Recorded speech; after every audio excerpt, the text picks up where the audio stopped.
What up, yo? You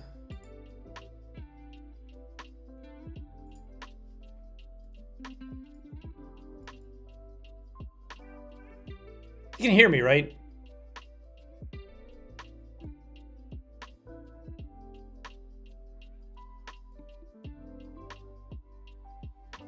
Nice. What's good, everyone and everybody.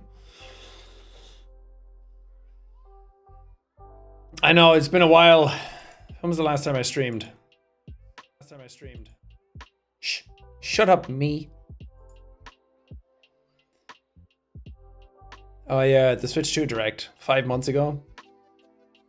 We were looking at it the other day. Evelyn was going through Twitch tracker to see like when you streamed, and it was like 2023. I think it said I streamed twice in the whole year. I mean, I'm not a streamer, but I thought it was more than that.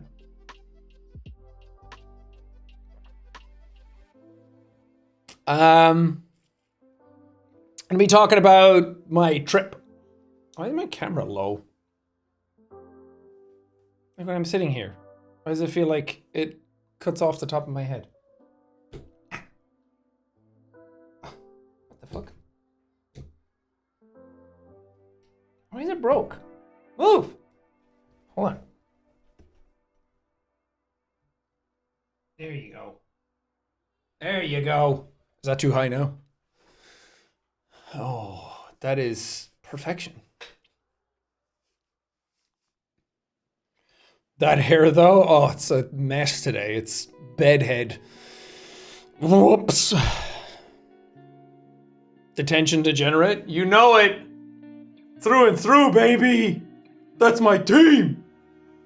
That's my squad.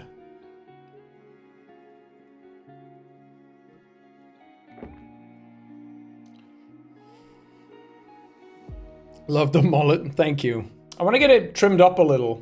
I think I need to get this cut back a little more. My hair grows so fucking fast. I think tomorrow it'll be a month since I got it cut, and I feel like it's like twice the length it was when I got it cut. I grow really fast hair.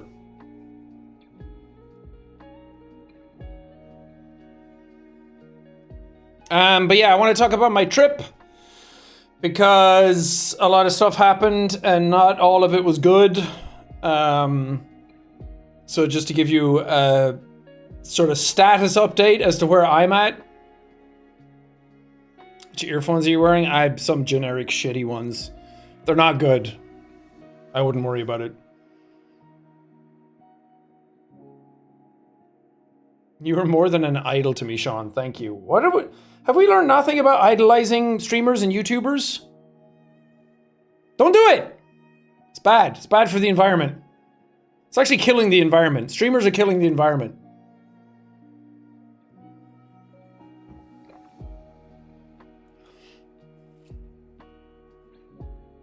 What happened on the trip? We'll get there. Let people filter in. Let people hang out. You got a berserk tattoo on your back? That's pretty cool. I have one on my arm. Right here. The Bayolet. And a sword. Which is not from anything. It's just a generic medieval sword because I thought they were cool. I need to get another tattoo. I want to get a tattoo of the Grey Knights symbol from Warhammer. Especially a specific one. It's like a sword going through a book. It looks really cool. And I really like the Grey Knights. I think they're cool. Are they my favorite? Probably not, but I like their symbolism a lot. And I want something Warhammer-y. And a lot of other ones I don't really like some of the symbols for like the Word Bearers and the World Eaters and the Emperor's Children. I'm like, buzzing for Silksong? Oh, you betcha. I was going to stream yesterday, but I was too tired.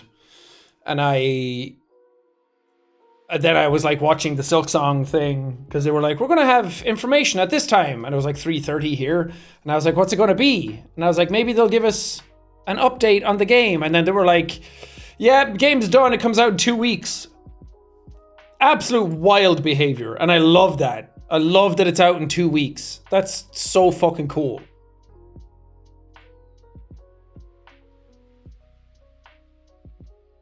Which Warhammer faction do I dislike the most? I'm not huge. Well, I kind of base it. I don't know much about all the factions in terms of like what they believe in, what they do, how they behave, what they're into, that kind of stuff. So that could change, because originally I didn't like the Thousand Suns because I don't like the sort of like iconography that they're going for. It's just like the Egyptian theme is like not my thing. That's the Thousand Suns, right? I'm reading Thousand Suns right now, the book. But the stuff that they're into is cooler. Just in terms of their aesthetics, I didn't really like them. I really don't like Space Wolves so far. I think Warhammer Vikings is just not so... I'm not really into the Viking aesthetic in general.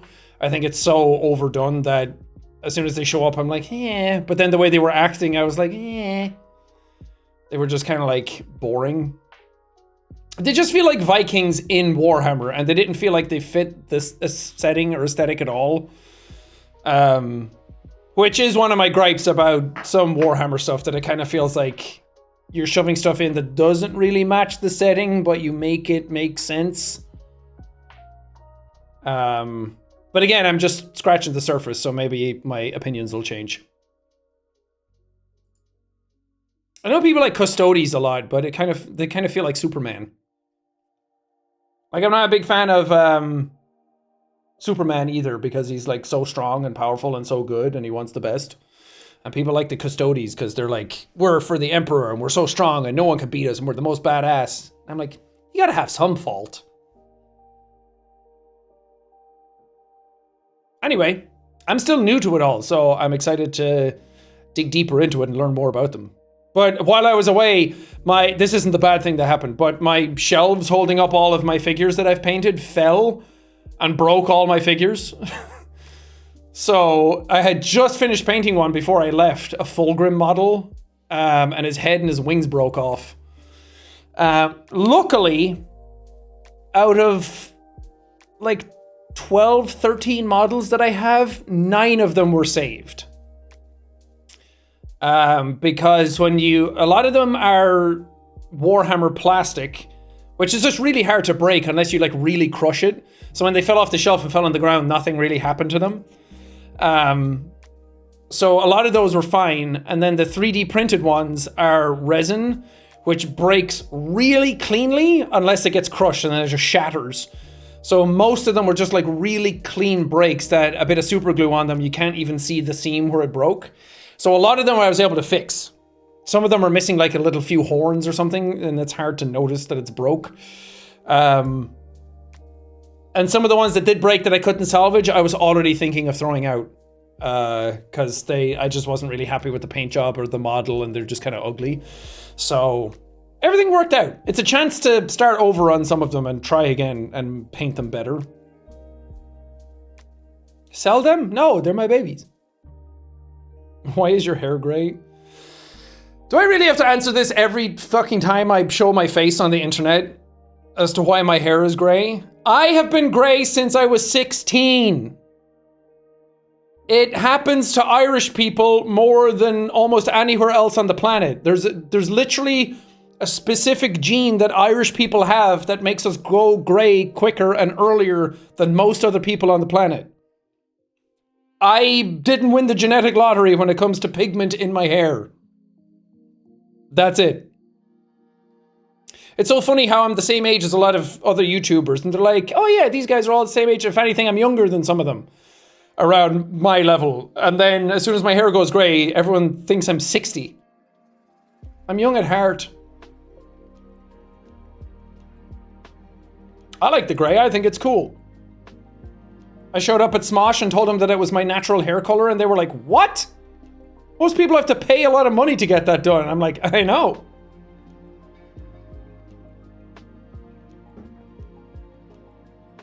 I'm a silver daddy. Anyway, about my trip. So I went to LA originally specifically to go record at Smosh, which is not really a secret because it leaked on the streamer games. I was talking to Abe and Foolish about it, what I was doing, and I said I have a whole day of filming at Smosh that I have coming up the next day, and then it got clipped and spread around. Oops. I'm not going to talk about what I did there. It was just that I was there, but that was the main reason I went. But also, it coincided with a lot of other stuff that when I went there, I was like, oh man, Ludwig asked me to be a captain in a streamer games, and that's right at the end of my trip. I could go do that. So I said yes to that. We did the draft of that like 2 weeks ago, and that was really fun to do. And I also I recorded another thing, but part of me is like, I don't want to say it because I don't know if they're okay with me saying like I'm going to be on this thing. But at the same time, I'm like, hey, this is a cool thing. The more hype you build up for something, the more people are anticipating, the more people are going to watch it.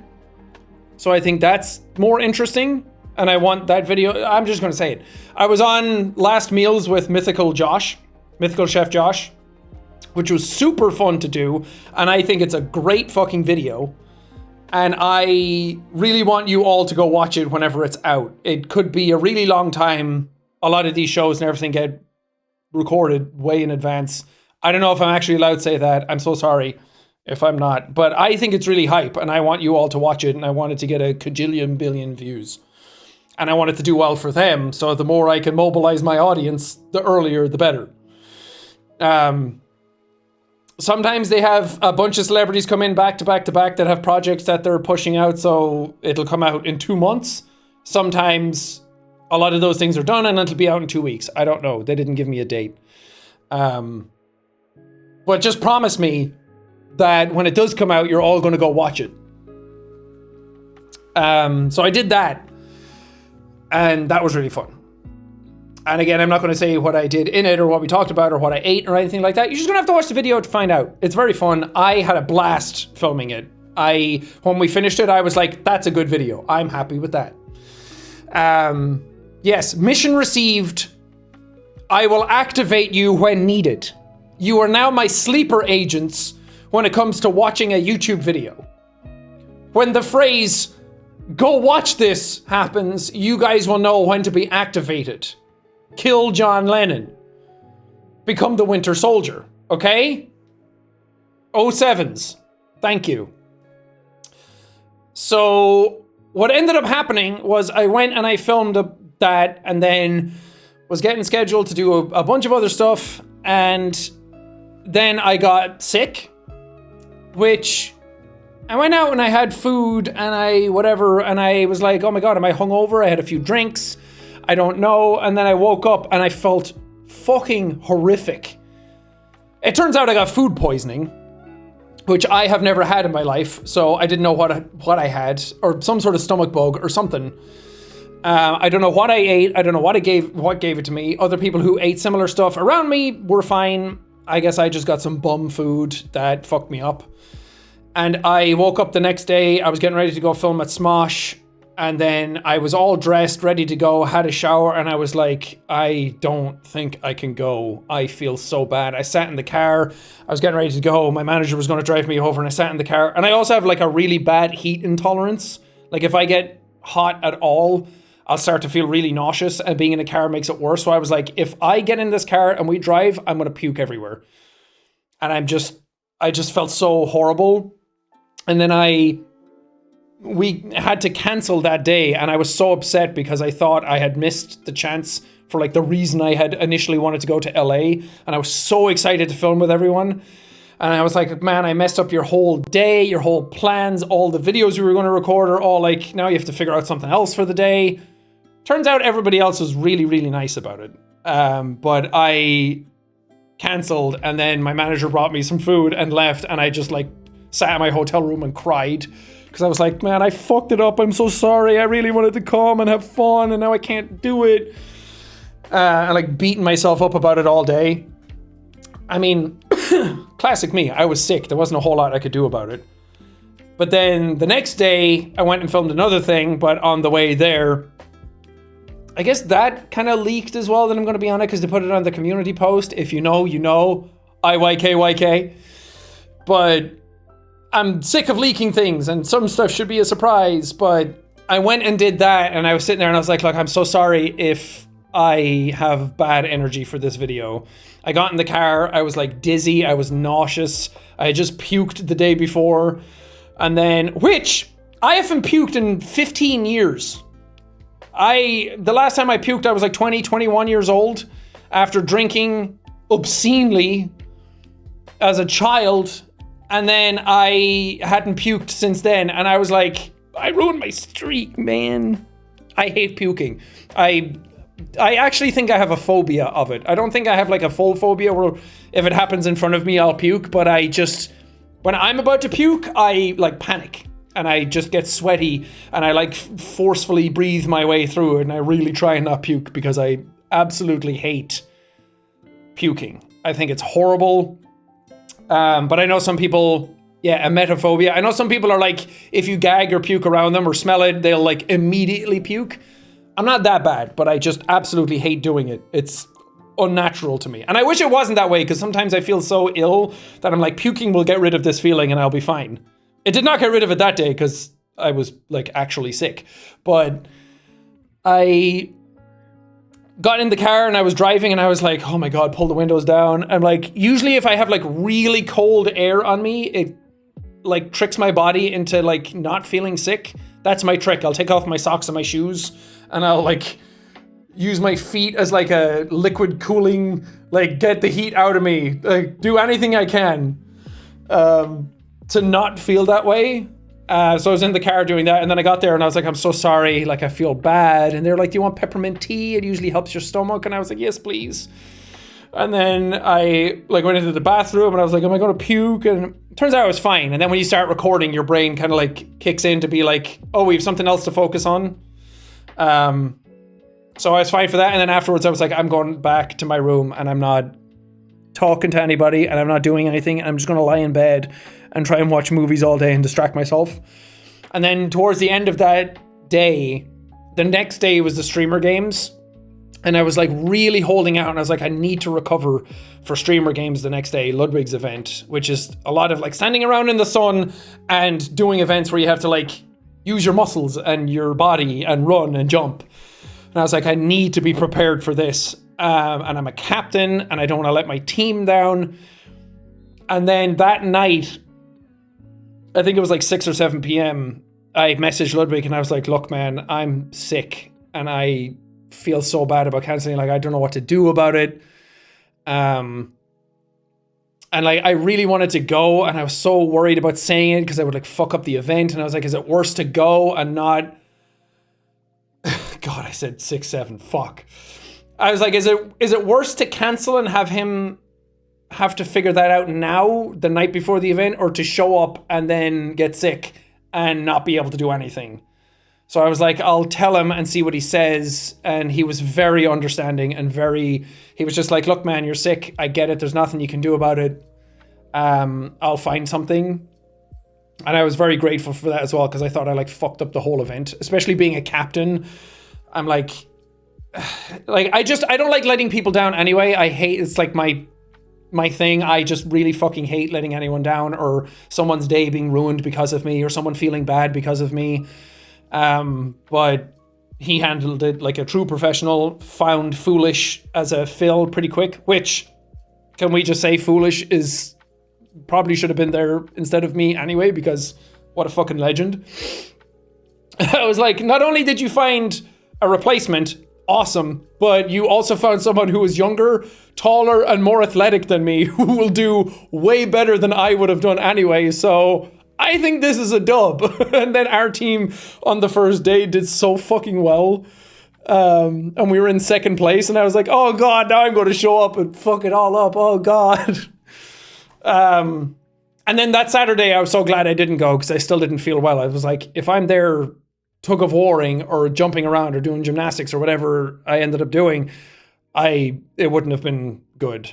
So I'm really thankful that not only were the Smosh people understanding that I had to change stuff, and it's a credit to just how their system works and how adaptable and malleable it all is, that they were just so unbelievably nice about it.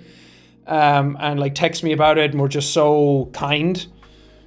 Especially since I was beating myself up all day about it. But then Ludwig being so nice about it, and then everything going well on the streamer games that day, because they did really well that first day. The tug of war, as soon as I saw them in a team together, Slimesicle, Foolish, and Abe, I was like, my team's kind of cracked.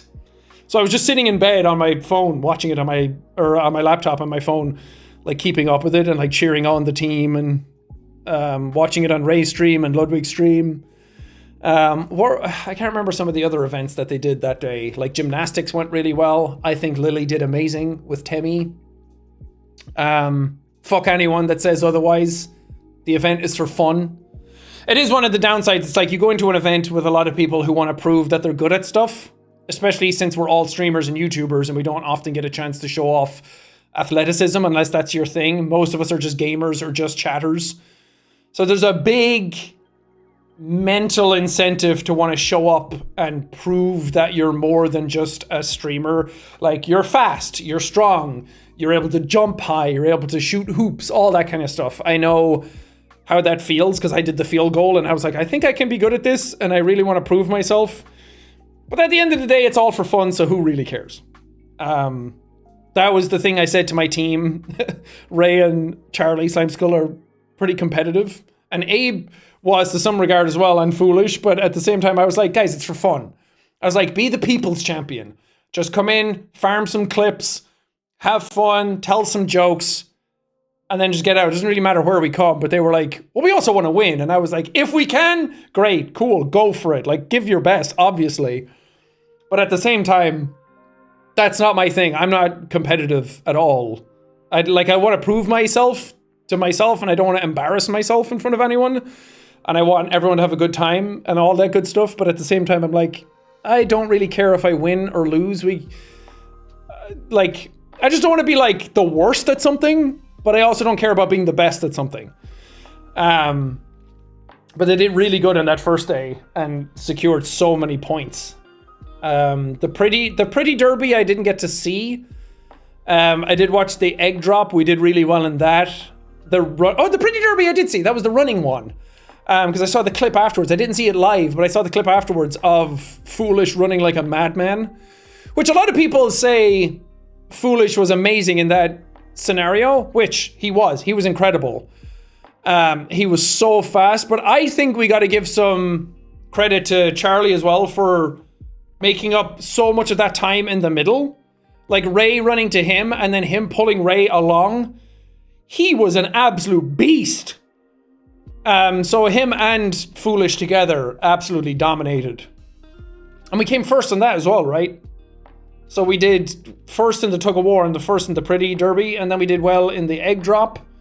It was like middle of the pack.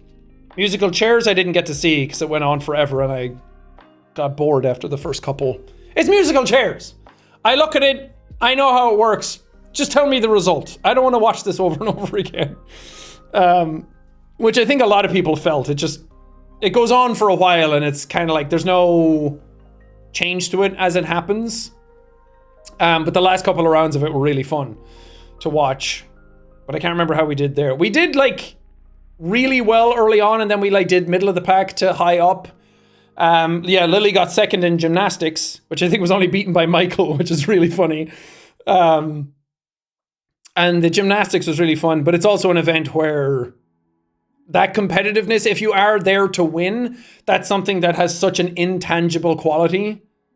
That's what I always say. I'm here to like make jokes and be witty and like have situational humor. And that's something that I think I do pretty well most of the time.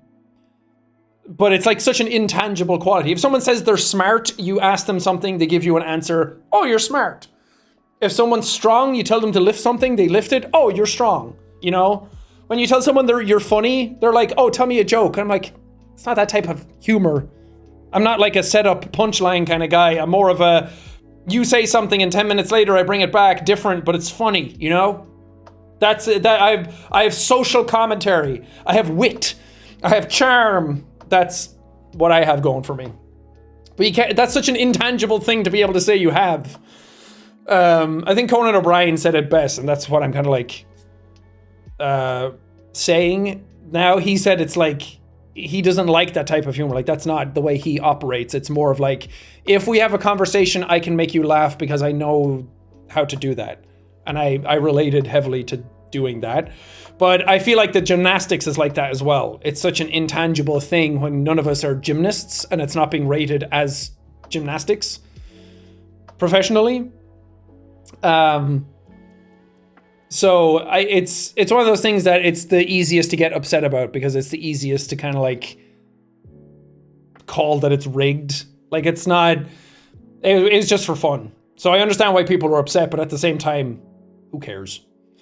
Everyone just wants to see their favorite streamer win, which somebody has to lose if somebody else has to win. It's just the way it goes. But all of that was great. And then day 2, I was like, okay, I'll show up. I messaged Ludwig that night and he was like, you're going to show up, right? He was like, again, really nice about it. He was like, just show up. You don't have to play if you really can't. He was like, you can just motivate your team and have fun. And I was like, that's what I'll do. I'll show up and I don't want to upset the team anyway. They have a good synergy. They're doing really well. Second on the leaderboard. They're doing fantastic. I'm so proud of them. I'll just show up and like make jokes and farm clips and be a character of like, all right, come on, team. Those are my sluggers out there. Like, be the dad at the edge of the field cheering them on. And then when we got there, Ludwig was like, well, Vanilla dropped out, so we need Foolish. Which understandably, she dropped out because of like anxiety and pressure and heat, which are the 3 biggest factors of that day. I wasn't too happy about the heat either. And especially if you're on like antidepressants and stuff, it fucks with like your sense of like heat regulation, which I'm already pretty bad at anyway. So the second day I got there and then he was like, we need Foolish. And I was like, no, you can't take my team away. And then they got Yugi to fill and he showed up and that was fine. But then I was like, I do feel good enough to participate. And I want to like Ludwig picked me as a captain. I want to be there. I want to put on a show. I want to like actually be part of it and not just show up and be like in the background doing nothing. I want to prove like why I was there. So I was like, I'll do it. But then that meant Foolish wasn't allowed to do anything else because that's unfair. We had 6 members. So if we subbed in and out, that would have been completely unfair. And then we were doing stuff and I was like, I don't know what I would do. Like, I don't know how to play volleyball. And they're like, well, neither do we. And then we were looking at the field goal and I was like, this is the only thing that I think I would be good at because I used to do free kicks in soccer when I was a teenager. And Abe was like, okay, let's see what you got. And I kicked it over and he was like, dude, you got to fucking do it. I saw other people do it. You're going to be so good. You should do it. And I was like, okay, if you think I can. He was like, no, trust me. So I was like, I'll put my trust in you, Pablo Abe. And then I came second, which I was never going to come first. I knew I wasn't going to come first. I was like, I'll put in my best effort. I think I can come top 3 based on like how people were kicking. But Danny was always going to win. Danny was a fucking beast. And in between shots, I was like talking to him and I was like, so you've kicked before, right? Because people told me to watch out for you. And he was like, nope, I just played soccer. And I was like, oh, so the 2 guys who just played soccer, I know it's football, not soccer, but we were kicking an American football and I don't want to confuse people. I would say football. I got it. But when I was talking to Danny about it, his kicks were so fucking clean. He had like another 20 yards in him, I think, to get that kick. They were just so good. And I mean, again, I was never going to beat him and I'm not using this as an excuse, but I was also wearing like Converse because I forgot that I was going to a sports event. So I forgot to buy shoes. Like, I should have had a pair of New Balances on or something, but I just didn't have the shoes for it. I don't think he had the shoes for kicking either. And I have a soccer free kick.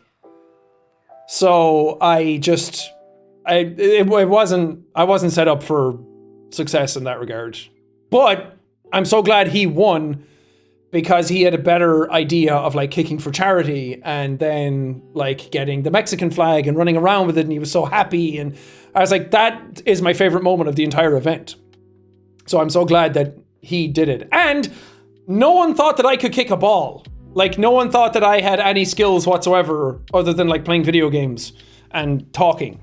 So I got up and like did my first few kicks and no one saw me practice. So when I did it, everyone was like, wait, what? You can kick? So I was like, okay, I got my little show off moment. I got to feel like my self-esteem boost a little bit. Everyone got like a little surprise. And then I got to just be like, I came second, so I got my moment. But I set myself up for pure success because if I did well, everyone was surprised. If I did badly, I could have just went, I'm sick. And then everyone would have felt bad for me, so it was great. I also think we did pretty well in volleyball, all things considered. That first round we did, I thought was really clean. Because I've never played volleyball in my life. I've never handled an actual volleyball before. Which is way lighter than I thought it would be. But my arms were fucking hurt afterwards. Do they wear like guards when they play that? Because when you're smacking that ball over and over again, maybe you just get calloused to it. It fucking hurts.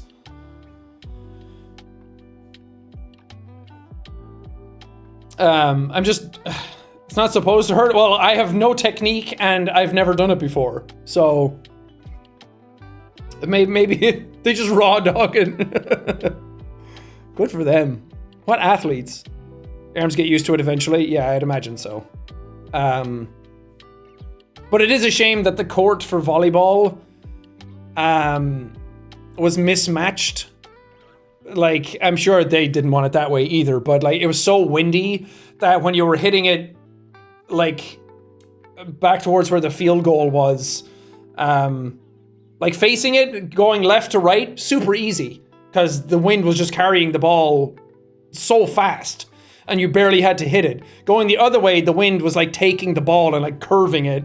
And then the sun was like right in the sky. So there was one point, I think it was in the last game we played, you'll see it where the ball came to me and I had sunglasses on and I went like this and the ball just kind of like bounced off my arms because I didn't do anything because the ball went exactly where the sun was and I got fucking blinded. And I was like, I don't know where it is. I'm just going to put my hands up. So it was a little off. If the place was like tilted and we were facing the other way, I think it would have been like, the wind still would have caught it, but at least it would have been balanced either way. But what are you going to do? Again, it's all for fun. That's just playing volleyball outdoors anyway. You have to hope the weather's good. Or like ping pong or something. What else did we do that day? We did a bunch of other stuff. Lily did the archery. She was upset with herself because she did well in training, but then on like actually firing at the targets, there was a lot of wind, but I think the targets are so close that I don't know if it would have affected it much, but she felt bad that she didn't do as well as she thought, but I think that's fine. You can't, it's always the case. I was like, I can kick the ball over in my 2 practice shots, and that's from 20 yards. How do we know if that's going to happen when I actually get up there? And like even Danny won it, and Danny kicked a ball that didn't even like reach over the crossbar and like went to the side. So it's like, it just happens. Sometimes you fire and it doesn't work, and sometimes you don't live up to the potential that you know you have, and it does suck because you know you can do better, and when you don't, you're like, no, just give me another chance. Like, I need a chance to like prove myself. Like, I know exactly how that feeling feels, and it sucks. But she crushed it at the Simon Says. She came first in one of those rounds of Simon Says. We had who went up first? Oh, Abe. Abe went up and he did okay. He did better than he thought he was going to do. Because when we were practicing, he was bad at it. And he was like, get me out of the way because I'm going to fail. So he went up and just wanted to get it over with. And then Lily went up and came first. And then I went up and they were like, no, you don't need to do it because she came first, so you qualify. And I was like, oh, thank God I don't have to embarrass myself in front of everybody. Because when I was doing it, you can see us in the background when he was like, Simon says this, Simon says that. We were all like doing it for practice.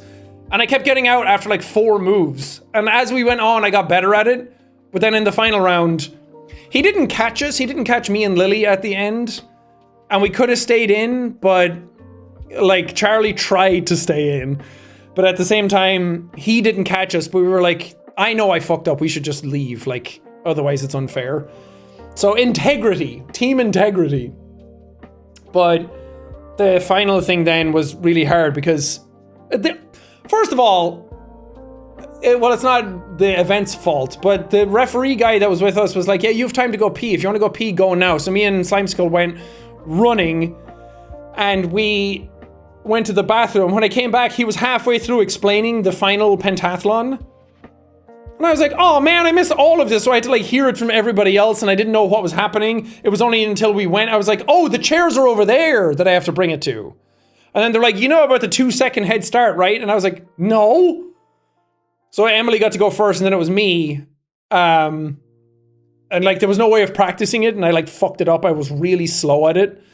And then I didn't know how the Floor is Lava event was really supposed to go down, and we didn't have a plan for it. So it was just miscommunication on our end.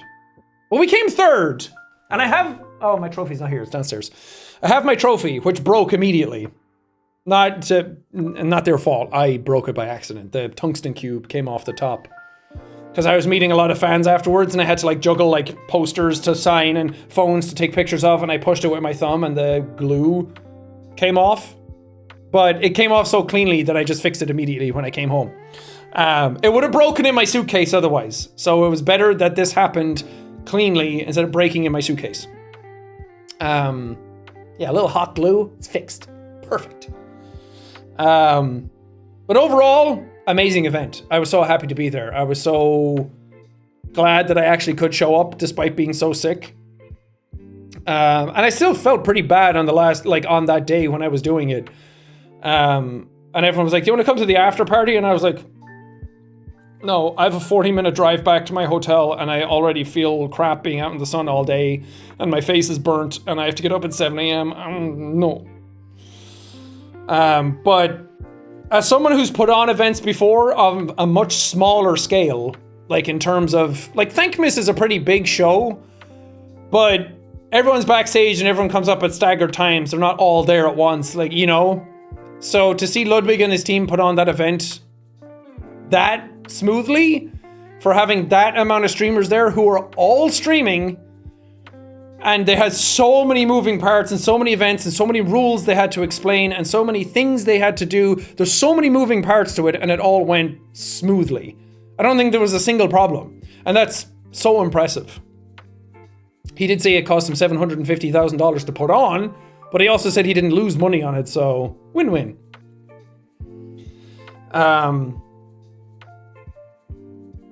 Yeah, events are expensive to do. It's fucking hard. There's a reason that he stopped doing it with offline. Is that what they were called? No, not offline. What was his company called that he was doing? Off-brand, right? Yes, thank you. Off-brand, he was doing stuff like that, but it just cost so much money to do it, and nobody wants to put on an event. Like, it was a thing, like, you know how YouTubers all wrote books at one point, and then no one did it. And then YouTuber merch was like really big for a few years, and I was doing merch as well. And now it's only a select few channels that do it. No one really cares about merch anymore. It's the same with events. Everybody was doing events. I did a tour, and then everyone's like, oh, this costs a lot of time and money to do. I don't really want to do that anymore. So it's hard. No one really wants to do them because it takes time away from what you're normally doing. It takes a shit ton of money. Would you do more merch? Nah, I'm kind of done with the merch game. Any merch company I've worked with have fucked it up.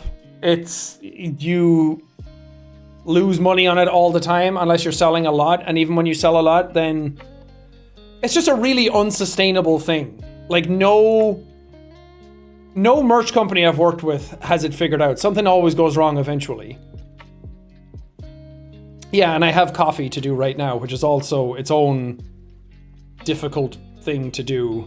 I said it in a supermarket sim vid, but like since I started doing coffee till now, coffee has gone up like 450% to buy. Just to buy for us to be able to sell it to other people, like to buy the beans to roast them ourselves, has gone up like 400%. So we've had to like make concessions of being like, well, we can't sell this stuff and we have to increase the price a little bit, but just enough to make a profit off each bag.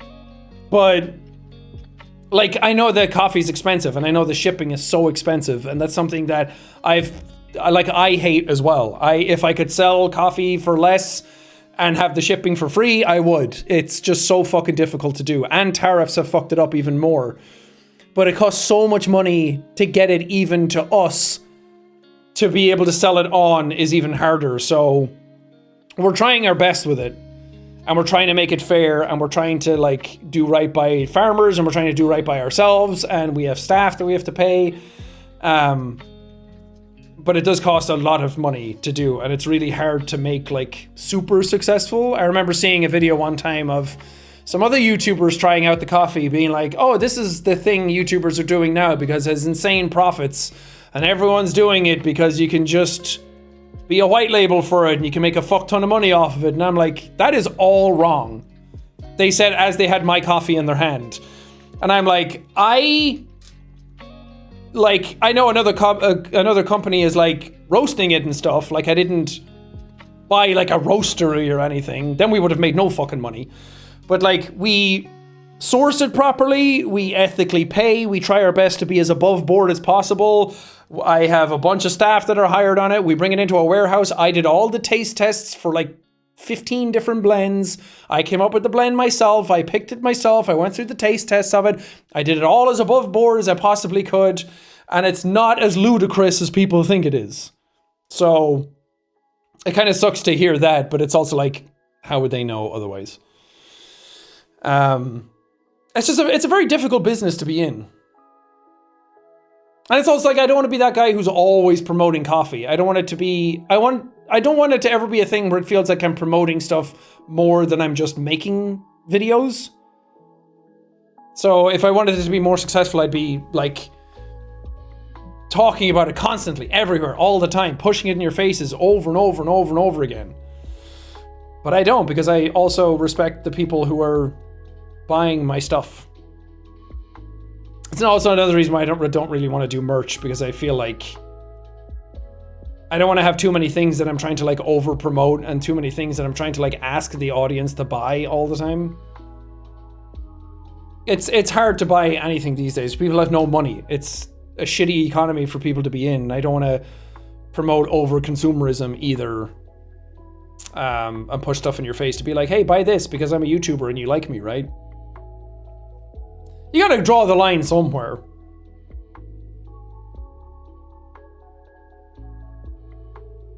But yeah, overall my trip went well.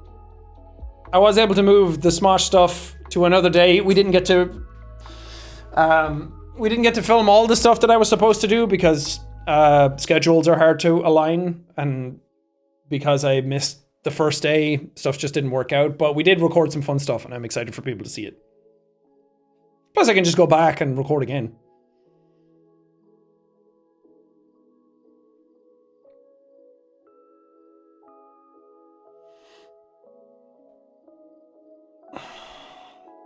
Am I going to New York anytime soon? No.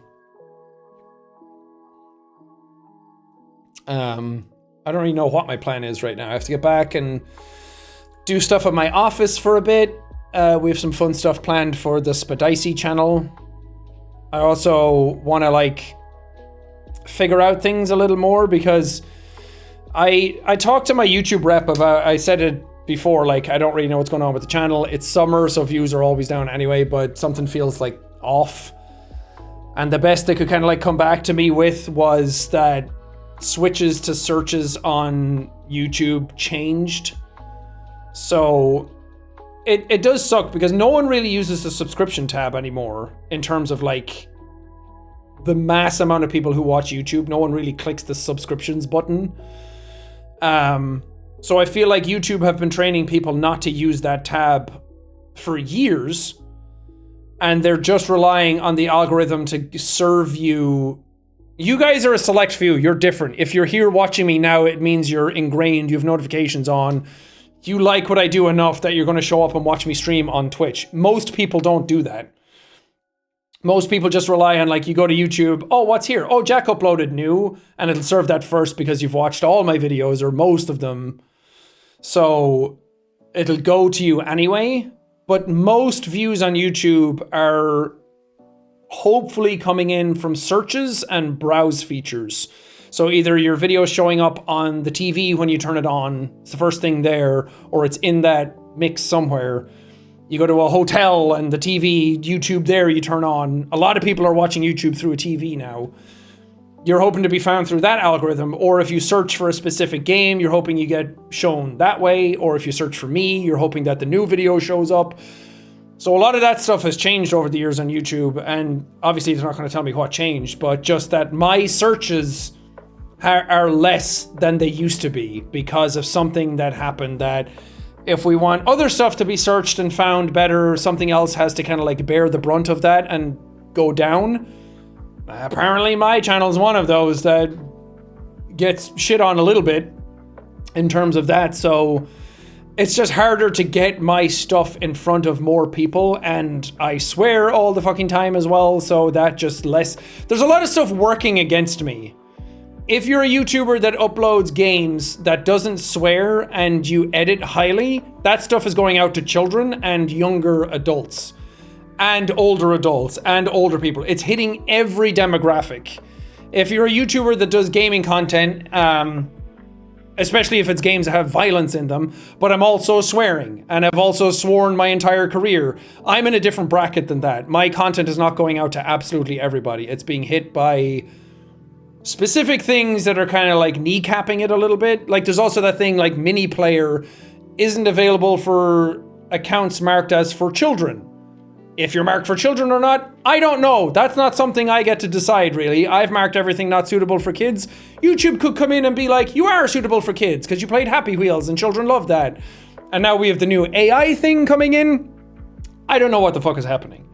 I just upload videos and hope that it goes out to the people who want to see my videos. It does it every time? I don't know. There used to be a thing where it's like, you subscribe to my channel, let's say 2016-ish, because people would agree, and I would also agree that that was like peak Jacksepticeye. I would upload a video, people click the subscription tab, they see my new video, they watch. Because you've subscribed to me, you want to watch my content. In those years, I put up a video, YouTube now has everything in silos. MatPat talked about it on Brain Leak, that it used to be like, if you're in gaming, you're in the gaming algorithm. You do well in there, it's a pretty big space, more power to you. Now, everybody within the gaming algorithm has their own algorithms, and everybody's siloed, and everyone's in these like little bunkers on their own, doing their own thing, and you're being matched against yourself instead of other people, and it works differently. So now it just feels like, when I upload something, it feels like there's this weird middleman between me and you guys, that it's like a bouncer to a club. I can show up to the club, I can show my ID, I can be eligible to go in, but he could just say, nah, you're going home today, we're full. We don't want we don't want your kind, you little freaky Irishman. We don't want you in here today. So there's just this weird middleman in between me and you guys now, that it's determining whether what I'm doing is useful to you. And that's just the way it works. That's algorithmically driven content. It's trying to serve you the best of what it thinks you want to watch. Sometimes that's not always me. Sometimes what I'm uploading doesn't hit because I'm not doing the newest, trendiest things. I'm not editing in the trendiest way. I'm not, you know, it's all these different types of things. And sometimes it works, sometimes it doesn't. I don't like buckling my content to fit a thing. I'd rather just keep doing it the way I'm doing it and hope that it works. That's to the detriment of my own videos sometimes, but I'd rather do that than another way, because then I probably wouldn't want to upload anymore. But I first got inklings of that. Like the AI thing is a whole, I'll get to that in a second. That's a whole other fucking mess that's about to kick off. But I remember going to a YouTube summit like 2 years ago, and maybe I've told this story before, but me and Evelyn, they give you a free trip to Spain. They're like, come on down, talk to some YouTube reps, come into some seminars, see how YouTube is working and what we're working on, and trying to be like transparent and talk to the creators. And it's better that they do them than not do them, but they're usually kind of boring. And I was like, we'll go into one of these seminars and see what's going on. And I went in and sat down and we were talking about it, and they have someone come in and play like Spanish guitar, which was really cool, and castanets, and taught us how to use those, and that's just fun. But then they start talking about like how the algorithm works and what you should be uploading and how you should be attacking YouTube based on your content. And it's such a wide thing now. And this was sort of the beastification of YouTube that I was talking about, which is that it's not just one type of content that's dominating the space and then that does well. It's that everybody else looks at that and goes, how do I make my content in my niche feel like this? So it's like, what is MrBeast doing that I can make a gaming video feel like? So it's not like a gaming YouTuber is just going to suddenly do a MrBeast video. It's that the tricks of how a MrBeast video works, the editing, the intro style, the onboarding of the audience, the eventization of it, the whole like, watch till the end because I have a narrative going out throughout this entire video so that if you watch till the end, you'll figure out that this thing I've set up at the beginning will actually pay off. Like that type of stuff. Everything's becoming so homogenous that it doesn't really matter what niche of YouTube you go into. A lot of them start to feel the same because it works. And if people get success out of it, of course they're going to keep doing that. Why wouldn't they? The algorithm is like teaching people how to act. It's basically Pavloving them into being like, here's good views because you did what I wanted you to. Good boy. And one of the things they said at YouTube, like, this isn't word for word, I can't remember how they said it, but they were like, think about tackling viral moments in your niche. So, Chris Rock just got slapped by Will Smith. It was right after this had happened. And we're seeing a lot of success with people talking about it. A lot of people are talking about this event and getting a lot of success by talking about it.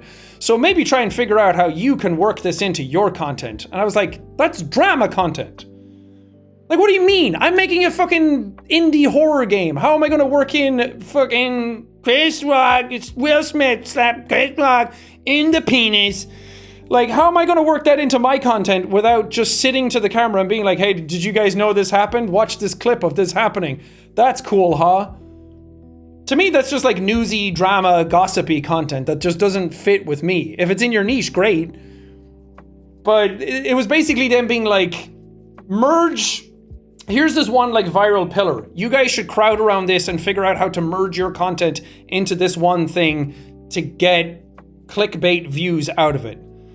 And that just didn't sit well with me. That's just something that I don't like hearing, especially from the horse's mouth, because that's clearly showing me like a specific type of thing they want to happen. A viral moment happens, they want these like massive spikes of viewership with all of these different things, but all it does is incentivize rage bait and clickbait and drama and things like that. Like if something horrible happened soon, like I'm not going to talk about it because I feel like I don't want to add to this thing. You know? I feel like that's where I feel like I don't really fit into this landscape at the moment. So I'm just going to do my thing and play games and try and have fun and figure out what I want to do with it. YouTube are actively trying to like kill Let's Plays, like full series. Not like a game, like you play a game, you react to it. That's still alive and healthy, but they want it done in like one thing. They want like an indie horror game, they want it done in 2 hours and they want you to get in, get out, move on to the next thing. They don't want you to do like the Death Stranding 2, 10 videos. They don't want you to do like Spider-Man 2, 8 episodes. Like over the years, that stuff has been like slowly being whittled down. And it kind of sucks. It's also part of like the binge culture of like Netflix drops an entire series at once. Streamers will do subathons now where they go live for a month and they'll get something done that way. So it's like, the whole thing boils down to eventizing your content, I feel like. It's like, I'm going to do this thing, but here's my hook, and I'm going to do the whole thing in one video, and by the end, you're going to be impressed, because we did the whole thing. Now, stick around to watch this thing. Binge culture's alive and well. You want Stranger Things all at once. Here you go. It's just that kind of thing, and it's endemic everywhere. It's not just YouTube. It's not just YouTubers. And it does work, because I have done, like, Elden Ring all in one video. Does really well. And then it's just like, yeah, good boy, keep doing that, you know? And is that a good or a bad thing? I don't know. For me, that feels bad because it goes against like how I've done YouTube forever. It's up to me to adapt and change and like keep doing things a different way if I want to keep doing it and getting high views and go viral and all that good stuff. If I want the business to be alive and well, but also I just like hanging out. I like hanging out. I like chatting. It's why I started it. I started it because I was depressed and I wanted friends and I found my niche and my audience. And I kind of want to keep doing it that way, but that's also just me being stubborn about it. But that's why I want it to be like, that's where my head's at, you know? And I talked to my rep one time about like, well, I don't want to start this series because I don't know if people will watch it. So I don't want to do the first episode, because if I do the first episode and then people don't really want to watch, or I do 2 episodes and then people get bored and like want to move on and want me to do something else, and I want to do that too. But then you keep getting hit with the comments of like, oh, he stopped this, he sucks. Like day 17 of asking Jack to continue playing this game, you know? And my rep was like, oh, I didn't think about it that way. I just thought of like people trying stuff out and then moving on. And I was like, yeah, because you don't know what it's like to like upload to your audience. You know? Everything just feels a bit messy. So I want to take more time, now that I'm back, I'm going to take more time to kind of like curate stuff a bit more and like have a bit more fun with it. I feel like Still Wakes the Deep is like the golden standard still. That was my most viewed video last year and this year. It still was getting more views this year than any other video I uploaded this year, because it was that one-off 4-hour perfect experience. I had so much fun recording it. You guys had so much fun watching it. It was so, it just encapsulates like a really perfect video for me. And that's why I did like cryostasis, because I was like, well, I don't want to just do viral games. I'm going to go back and do all of cryostasis in one video, because that was such an important game to me when I got my PC. And that was fun to do, and like doing Soma all in one video, and the Souls games, you know? Maybe we can try and like get some of that atmosphere back, some of that vibe back of us just kind of like hanging out on a couch together, playing games together again. That's what I want to do. If I have to change some things a little bit, I will. But I think that'll be really fun to do. Yeah, like Little Nightmares is coming out in October. So is Directive 8020, the new Supermassive game, but they delayed it till next year, which is sad. But like Little Nightmares 2 would be so fun to kind of like sit down and then be like, or Little Nightmares 3, and be like, here's Little Nightmares 3, go watch it. Like, that's fun, I think. It usually means that you can't get the first episode, or you can't get the video up on like the day it comes out sort of thing. You have to wait a little bit. But I just want to have fun with it again, and I don't want to have to like worry about like titles and thumbnails and like like, it was something like 70% of your views comes from your title and your thumbnail, or something crazy like that, someone said to me. I don't know if that's true. I don't dig into the weeds of my analytics like that. But to have so much be dependent on that like first initial look at your video is kind of wild to me. Horror games, yeah. Those like Dreadflats I uploaded, which is like a 2-hour really good horror game. Stuff like that is just really fun to do. Although Resi 9 is in February. I'm not going to do all of that in one video. But we can pick and choose a bit, you know? Some games are better suited to like a one-off. That, the people who made Far Changing Tides and Far Lone Sails, they have a new game called Herdling that just came out yesterday. I want to play that as well. That's apparently like 4 hours long. Stuff like that I think is fun. It's a nice atmosphere. It gives you something to like sink your teeth into. You come home and you sit down and after work or something and you're like, man, my evening's sorted.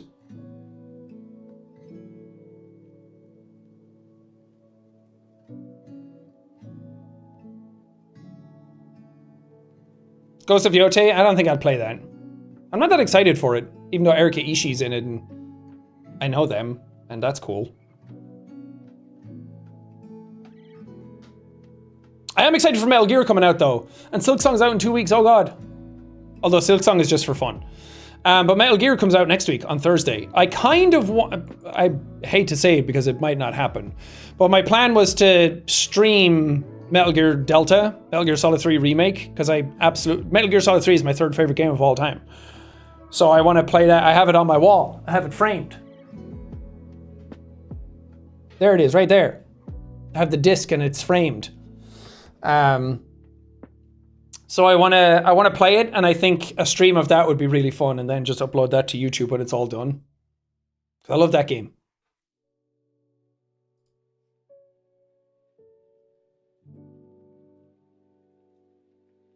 Still Wakes the Deep, Siren's Rest. Is it good? I heard a lot of people, even in my own audience, were like, don't waste your time. It's actually kind of bad.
play it again, and I remember the game quite well. Obviously, there's going to be no twist that can surprise me, but there's like the little moments that I don't remember anymore. I haven't played it in a really, really long time, so I think that would be fun. So stuff in that vein, I think, would be really cool to be able to do.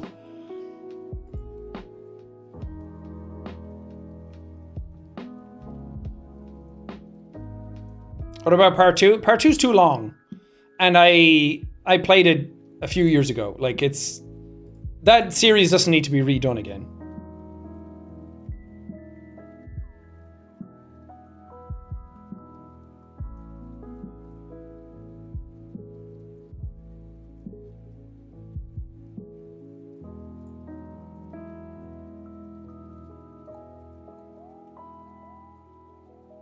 Yeah, somebody mentioned one of them already, but I'm not going to say what it is because I like keeping surprises.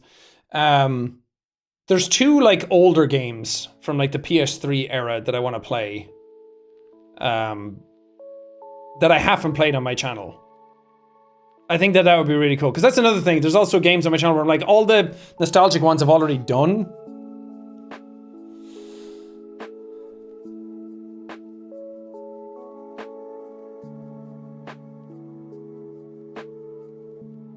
Ooh, somebody mentioned another one that would be really good. Ooh. Good ideas. Good ideas. Night in the Woods is a favorite. That is another one that I thought about going back to for a while. I would love to go back to it and play it again and see if it holds up. Because at the time, it was just a really well-written, cozy, fun game, and I didn't know where it was going. And now, kind of like knowing the ins and outs of that game would be interesting to go back to.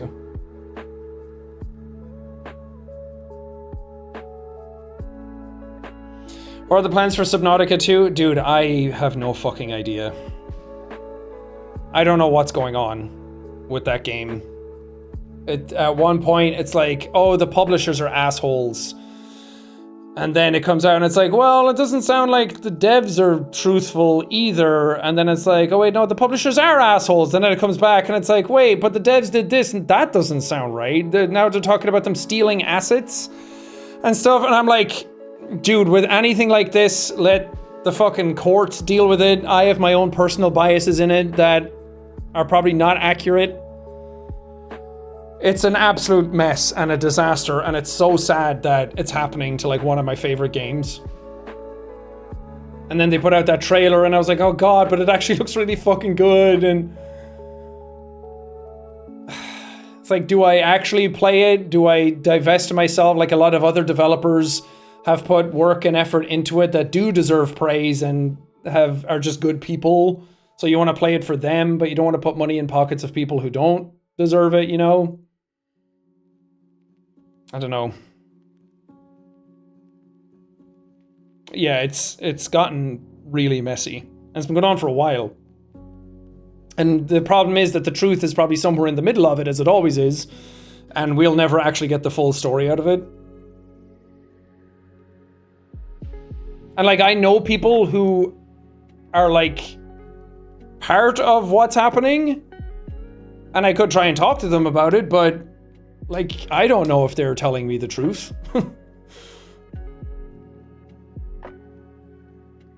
But I am sort of like the Subnautica guy, so it would be weird not to do it.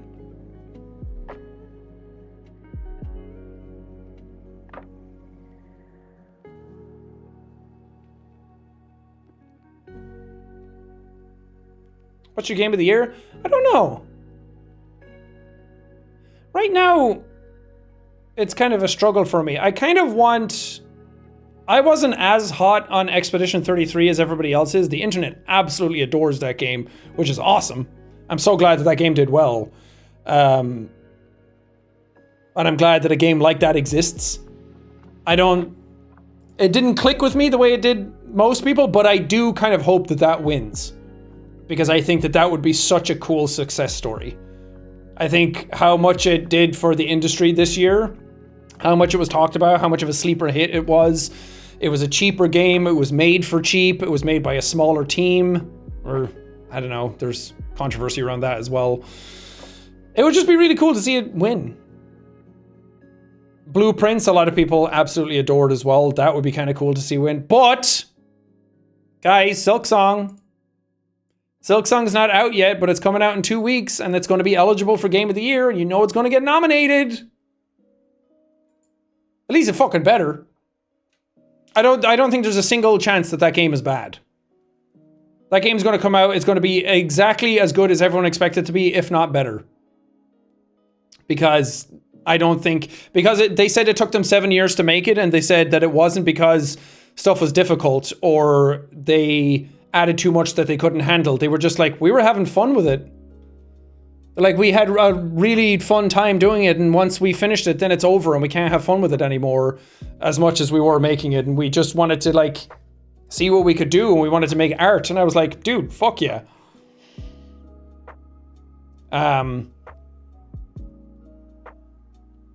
It's cheap. I thought it was 60 to 70 bucks. Wasn't Clair Obscur like $40? I thought I remember it being cheaper. 50? Clair was 40 bucks. Yeah. It's also on Game Pass. That's also true. Let me see. Let me go to Steam right now and see how much it is.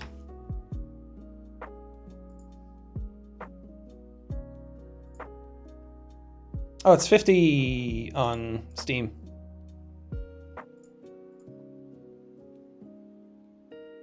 Oh no, that's the deluxe edition. That's 50. It's £42 to buy it, which in this economy, fucking steal.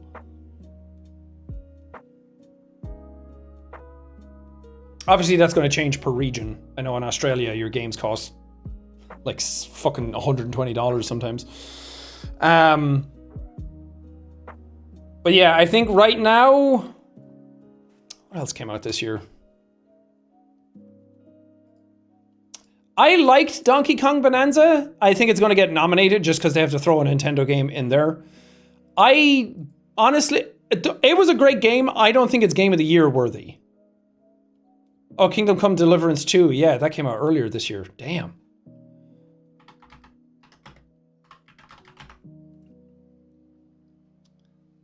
Split Fiction was fun, but in terms of all the other ones coming out, I don't know if it'll get nominated.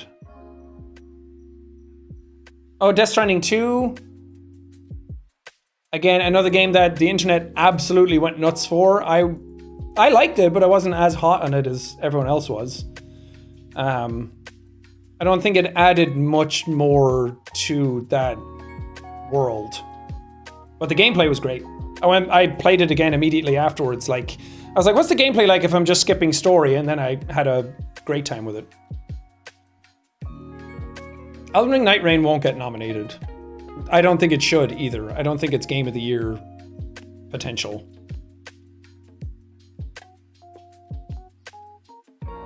Yeah, so far it says the notable games are Split Fiction, Donkey Kong, Clair Obscur, and Blueprints. I think that's accurate.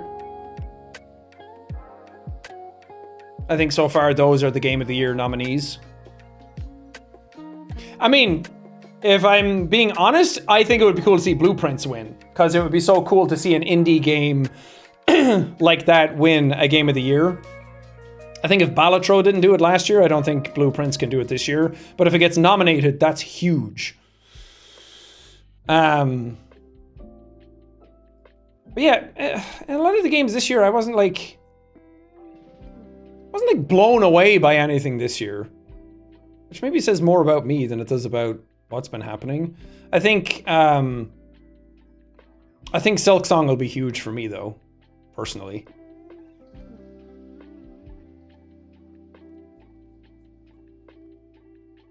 January, March, Spider-Man 2? Oh wait, was that I think that's, oh, it's on Windows, never mind. I was like, that did not come out this year. Kingdom Come Deliverance 2, I feel like should be in that top list as well, the notable games, because I feel like everyone was obsessed with that when it came out. It was a fun game, I played some of it. The The reason people love it is the reason why I didn't play more of it, which is I don't want to like mess with so much inventory and like movement and all that kind of stuff, like the minutia. But that's exactly why people like it, and I think when I say that, I'm not saying like it should change for me. It absolutely should not. Oh yeah, Doom: The Dark Ages came out.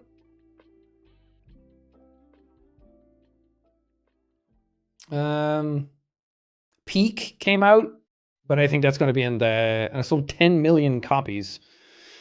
I think that's going to be in the indie game. Does that qualify as an indie game?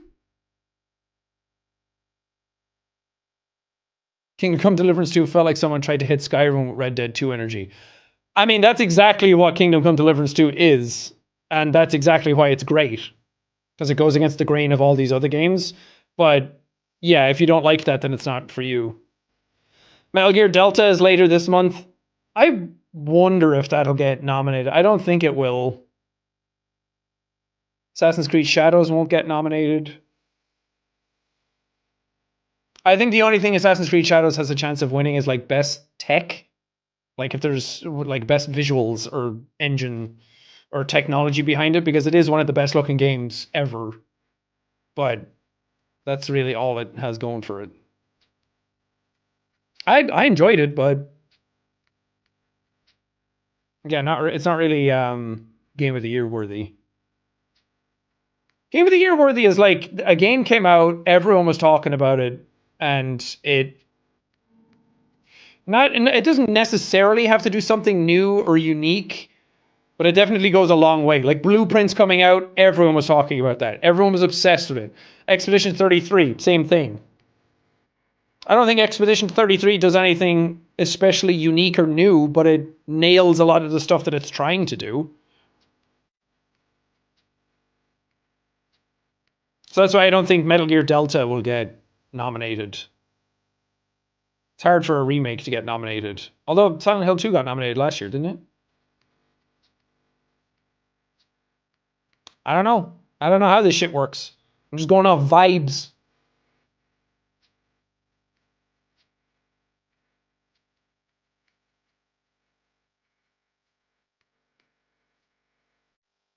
Yeah, Deltarune won't get nominated because it came out in chapters, so it can't get nominated that way, I don't think. Silent Hill 2 got nominated for sound design, but it didn't get nominated for Game of the Year, did it? Silent Hill F looks good. Yeah, I think that'll be a cool game, but yeah, I don't think it's Game of the Year level. Split Fiction, yeah, that did some cool, unique stuff. A lot of people were talking about it when it came out. And because it won a previous time, like It Takes Two won Game of the Year, so I don't think Split Fiction was as good as It Takes Two. I also kind of got annoyed with a game talking about being writers having pretty crappy writing. And like an author being like, ew, you like fantasy? The fuck is wrong with you? Wait, you like sci-fi?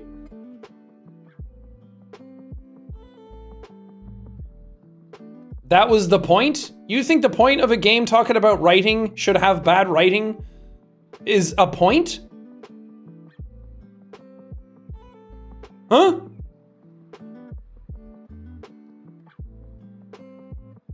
I think that's why It Takes Two gets away with it, because it's not trying to be about, like... They're unpublished? I mean, I guess so, but... It's not so much like the writing itself, but the whole, like... We're both unpublished writers. We should appreciate that we're both unpublished writers instead of being on our high horses about, like...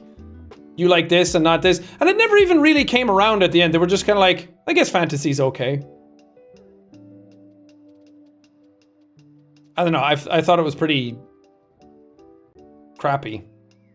Well, not crappy, crappy's a harsh word. It's just, it didn't, like, do anything for me.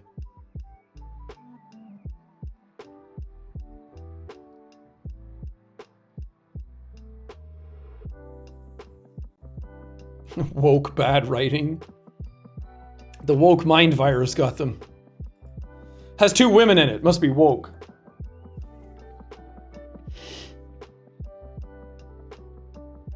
Didn't live up to its hype. It was still fun. It's a fun game.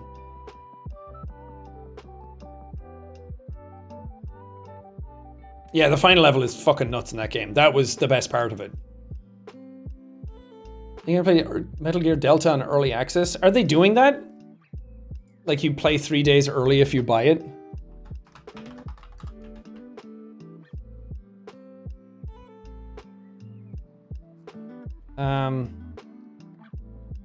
Steam. Game unlocks in approximately 5 days. Advanced access starts 2 days early. On one hand, I hate that they do that. On the other hand, gimme, gimme. You know? I want to play it.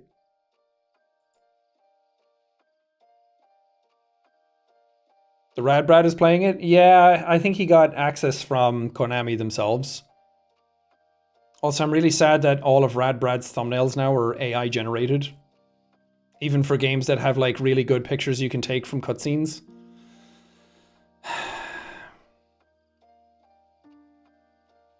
I hate to see that like proliferate more. Little Nightmares 3 or Reanimal? Why not both? Little Nightmares 3 comes out in October, Reanimal is next year. We're rocking both of those bad boys. I don't know if it's up yet already. It might be up now. Evelyn got the demo for it. Yeah, I played the demo with Evelyn. She uploaded it 17 minutes ago on her channel if you want to see some of it. It looks so fucking good. I'm usually like, I don't want to play, like, there's a lot of times a developer will come to me and be like, if you want to play the first like 2 hours of this game or something, or like, we can give you access to this game now and you can play like a part of it later in the game to get your audience hyped up. And I'm like, I don't really want to do that though. I want to like play the whole thing. Or like be able to upload it consistently instead of doing like 2 hours now and then the rest of it next year. Because then you just get to that part again and then everyone's like, oh, I already saw this.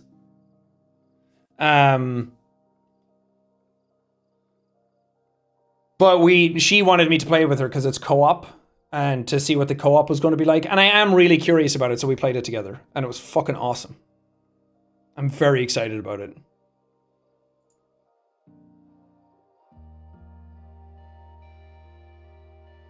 Anyone else's audio and video out of sync, or is it my end? Could be a bit of both. Sometimes when you're doing the cam link through a DSLR, it doesn't always match up with your voice and the sample rate might be off as well. So it could be on my end. Maybe refresh and see if it fixes it.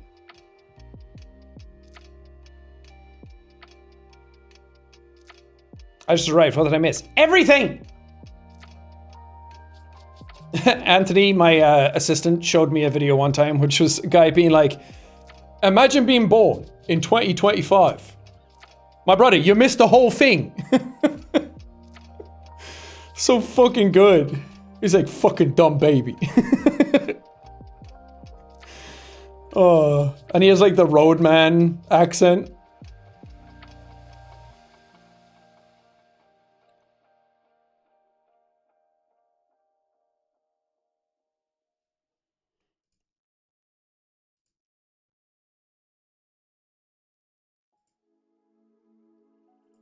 But yeah, if you want to watch Reanimal, go watch Evelyn play it. Go, give her a view. Isn't that all we want in life, is a view?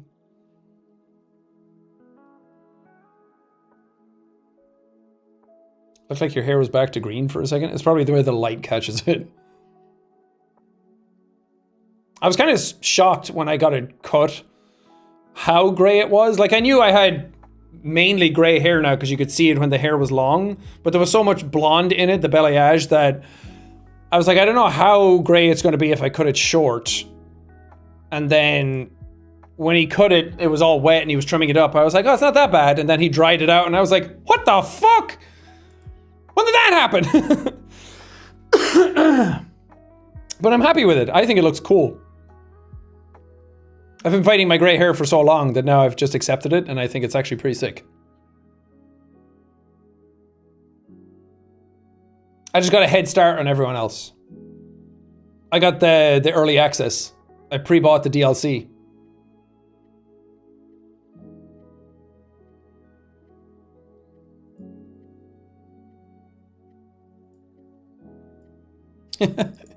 Seeing KDB emotes in chat.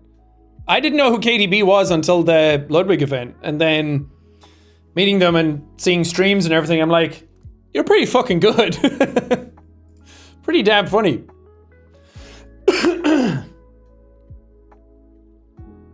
Need to go full white? Nah. Let the salt and pepper go, baby. Do you like vanilla? I didn't get to meet her properly. Because she was there the first day and I wasn't, and I was there the second day and she wasn't. But from what I've seen, again, another person I'd never heard of until like a month ago. But she seemed like a great person. Very funny as well.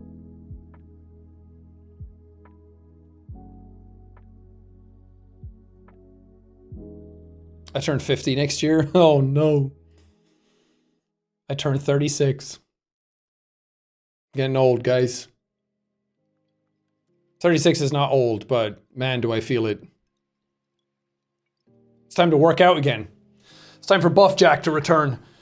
I'm gonna get so buff and so fit and so lean. Maybe. I like to eat too much. I like my comfort too much.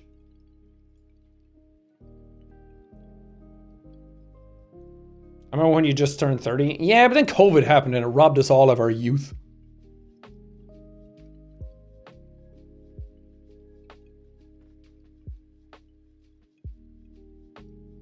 I remember seeing videos of like Gen Z people being like, what do you consider old? And they're like, anyone born after 2001 or before 2001, they're old. I'm like, oh, for fuck's sake.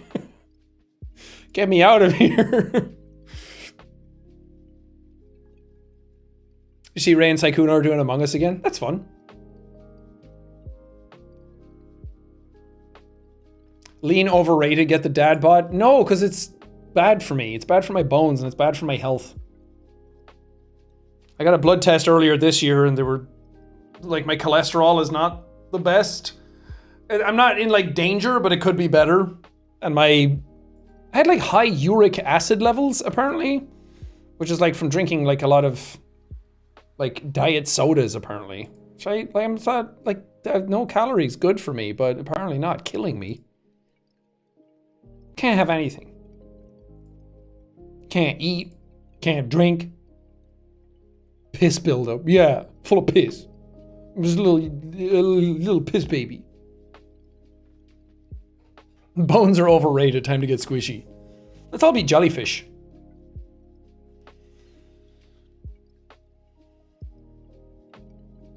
My uncle had a high uric acid and he found drinking lemon water helped him. What? Doesn't your stomach just acidify anything to the base level anyway?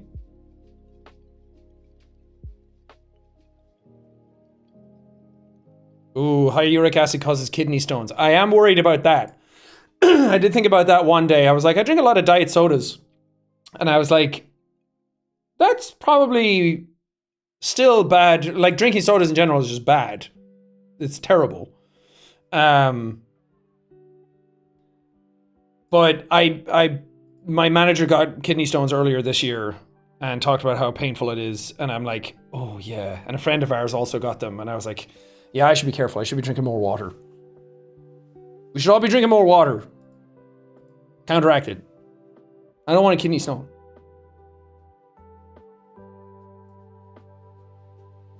It hurts so much.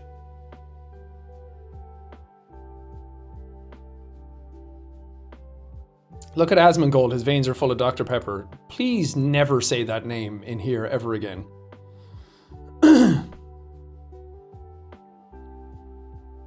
Drink a gallon of water a day. Okay, well, I don't know if that's good either.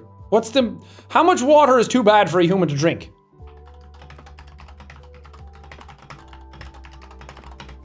Because you also can get poisoned by too much water. In a day, your body removes excess water through your pee. What? No one told me that. In a day, this equals to about 32 to 64 ounces, 1 to 2 liters. In some people, water intoxication symptoms can develop after drinking about a gallon, 3 to 4 liters. Don't drink a gallon. Unless you work out a lot and stuff, that's different. But just as a base level. If you just like sit around and you're doing like normal day-to-day stuff, a gallon is a lot of water. 2 liters, you're good. You're on 5 liters so far?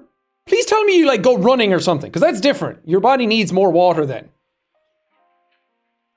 Or like you're out in the sun all day, so you're like sweating it out or something.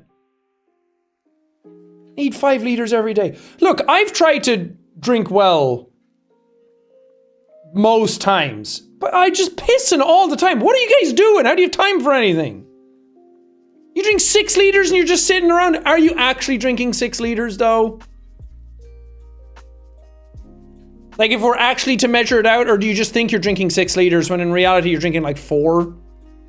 But then at the end of the day, you're like, I think I drank 6 today. Because that's different.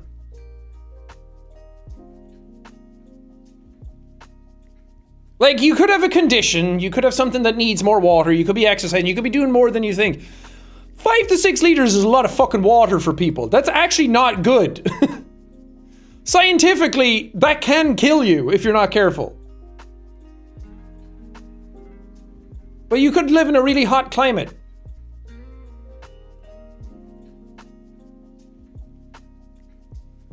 Does fast metabolism affect water?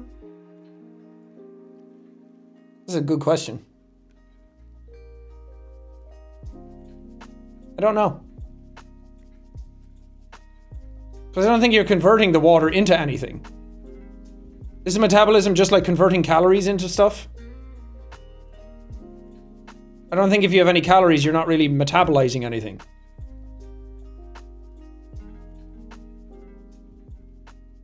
Yeah, 2 different things. A lot of people are saying no. I'm just going to go with Twitch chat and my own gut. Because sometimes I like to think I know things when I think about it. You worried about the bird flu? I'm worried about a lot of things. I'm a worrier. Don't give me more to worry about. I'm already worrying about uric acid and 6 gallons of water. Chill out.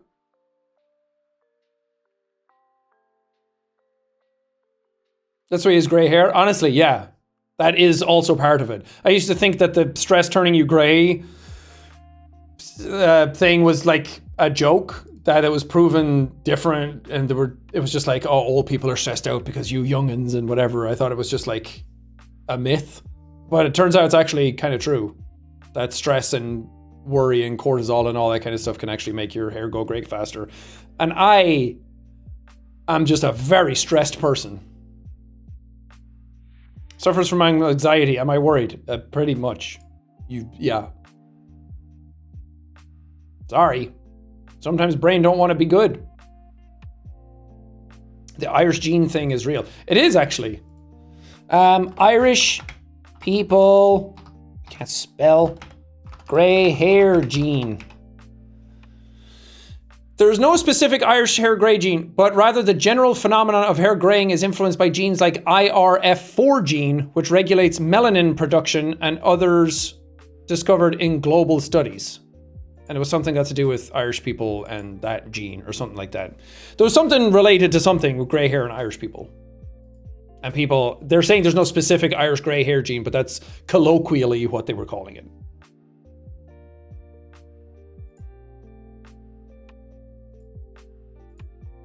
Sometimes you get hit with a bad case of the shits. What keyboard am I using? I'm using a Wooting something. Saw it online one time and people were talking about it a lot. The Wooting HE. I don't know. I don't game that seriously. I got it when I was playing a lot of Valorant and people were talking highly of it. It's a great keyboard. Wu-Tang? Yeah. I have the Ghostface Killer keyboard. Sounds Chinese or Taiwanese. I thought it was like European.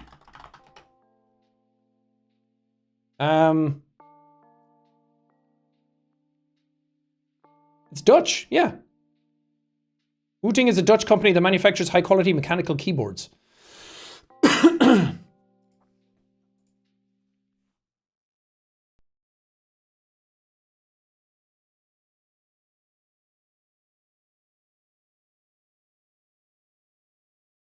Looks like the ROG Falchion. They all look the same. Dutch Vanderland. Arthur, I have a plan. What is it, Dutch? We gotta make a TikTok, Arthur. I don't know, Dutch.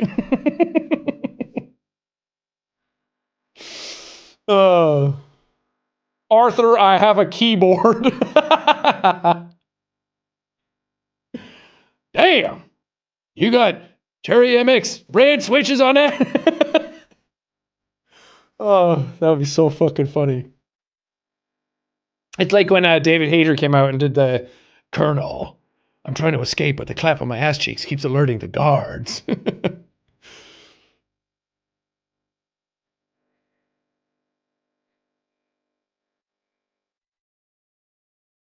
Was the Weapons movie good? Oh, fuck yeah, was it good.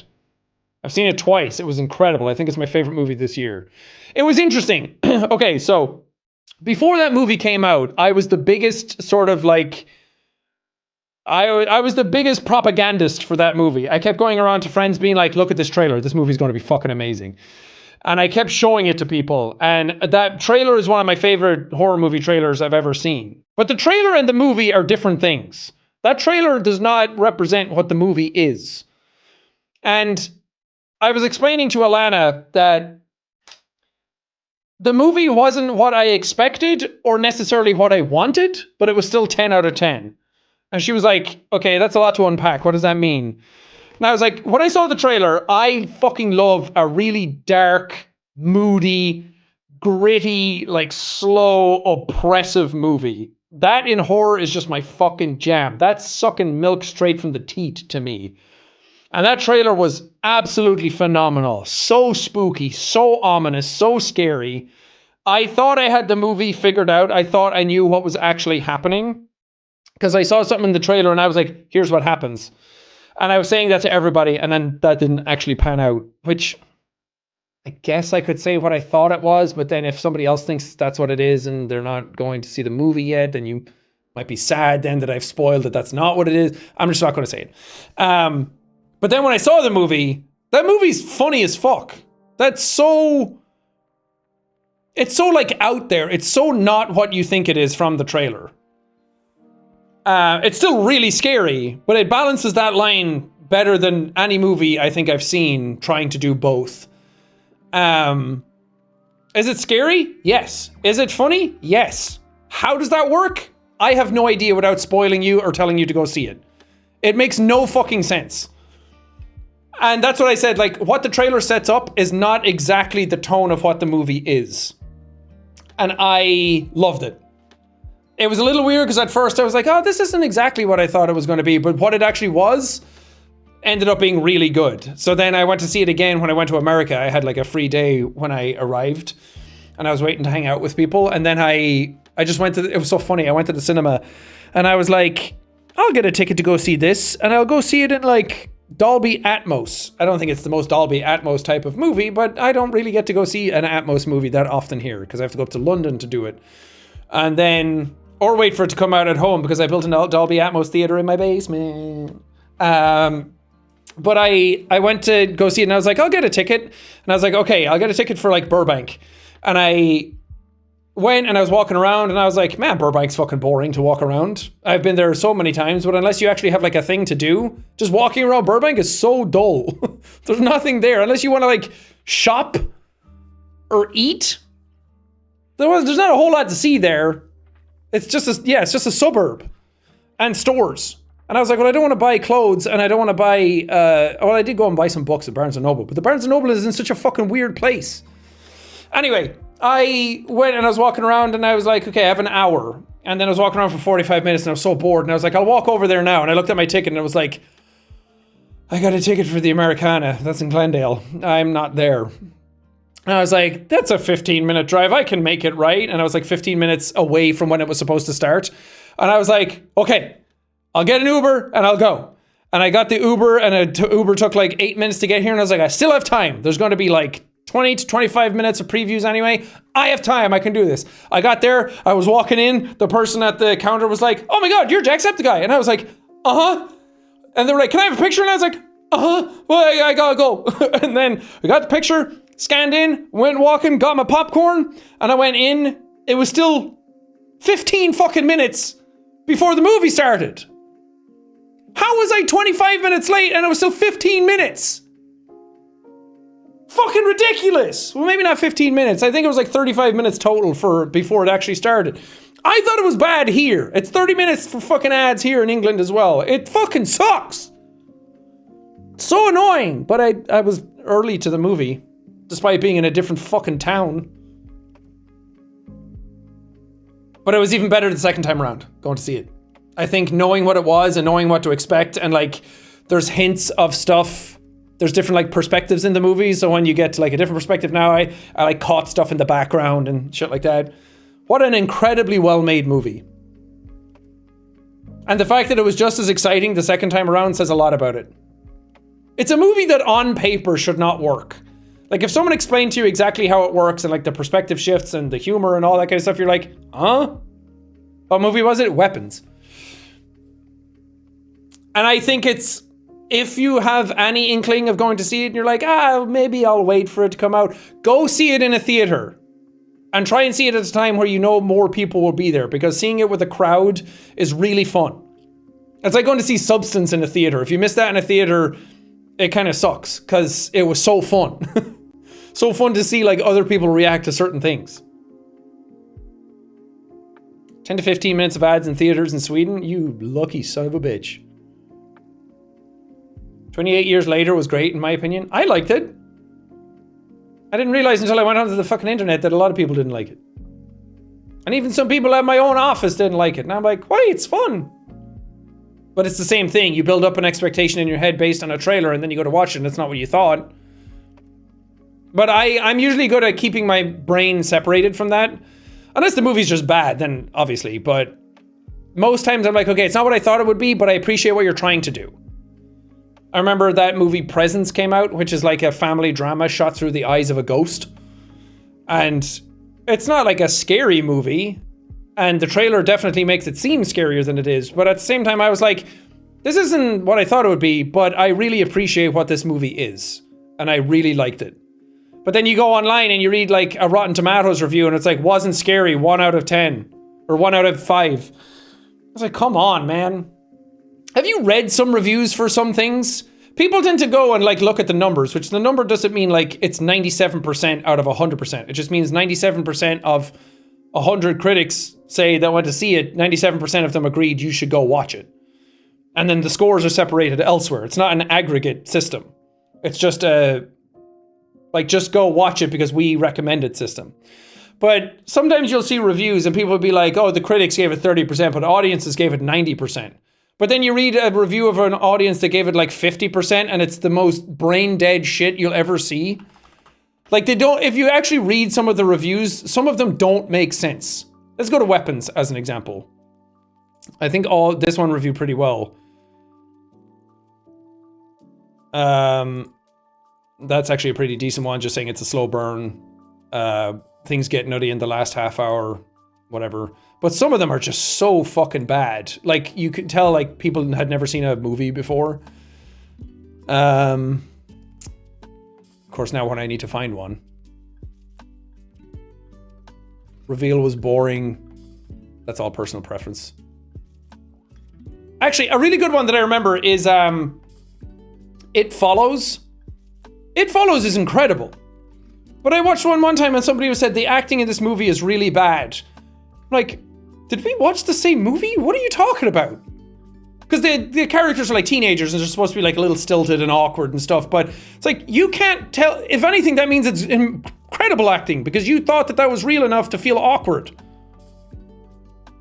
Acting is bad, but the movie is amazing. How fucking dare, the acting in that movie is great. It's not like Oscar worthy.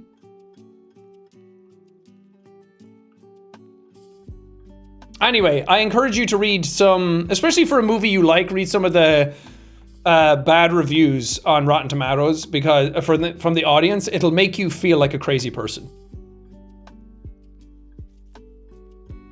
I'm trying to like read some of them now, and sometimes they just give away full fucking spoilers.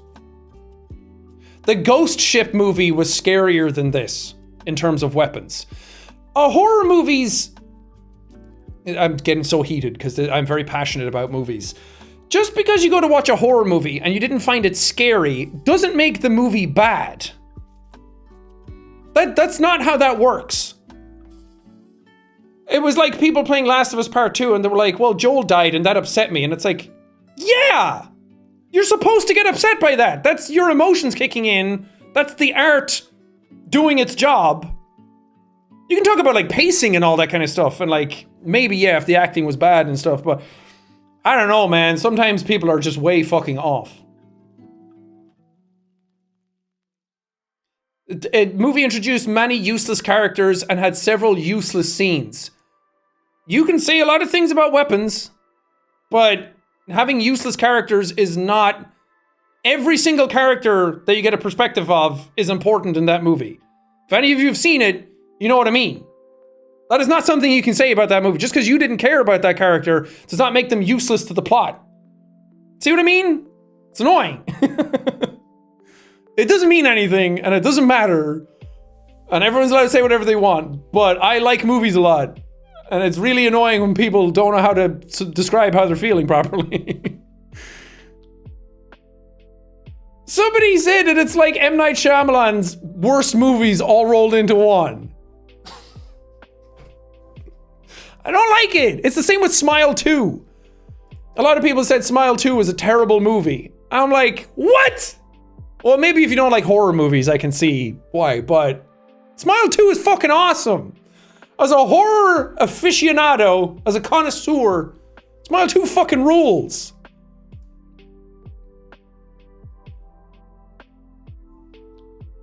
To the point where I think it's better than the first movie. I think both are great. I think it's incredible that movies like that actually work as well as they do. But Smile 2, it jumps the shark in such a good way. I laugh the reviews to say it's not realistic. Well, yeah, that too. People also say that, well, I wouldn't have done this in this situation. It's like, cool, you're not part of the script. Sometimes it is bad in a way, though, where it's like characters are just kind of doing stuff for the sake of doing it. Like, there's nuance to it. But when you just say acting bad in a movie that actually has incredible acting, but you don't know what good acting looks like, it's all subjective, I guess. It's all subjective, I guess, and I should calm down. I shouldn't be getting so heated over this thing that doesn't actually matter, but it matters to me. I like movies, okay? Sean's thoughts on Sinners? Banger! It's two different movies rolled into one, and sometimes that can't work for people, and the pacing could maybe be a little better, but fucking banger!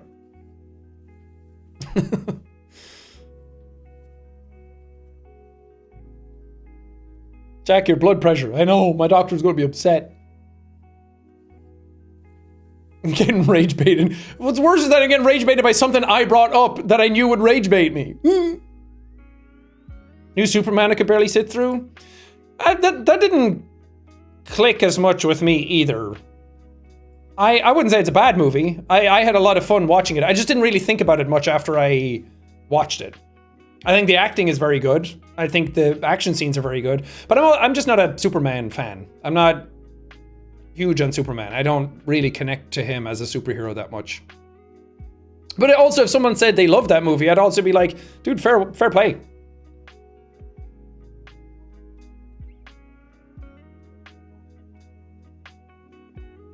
Like, if you want a movie that actually has bad acting, like watch Madam Web or something. Like, that's really actually bad. We watched it the other day and I'm like, Morbius was like fun in a way, and it actually is like a movie. It really feels like a movie, as Harry Styles would say.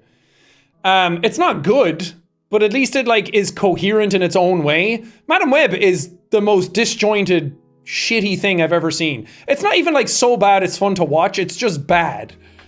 Actually, it was kind of fun to watch. Yeah, Fantastic Four was the same with me. I like a lot of the parts together, but there's a couple of things that just didn't really work for me. And it was another one where I'm like, I had fun. I left the theater with a smile on my face. Did I think about it afterwards? Not really. Would I watch it again? I don't know. But But then you have something like Weapons come out and fucking blew my dick off. It was so good. I'm also excited to go watch Together. I think I'm going to try and see that this weekend.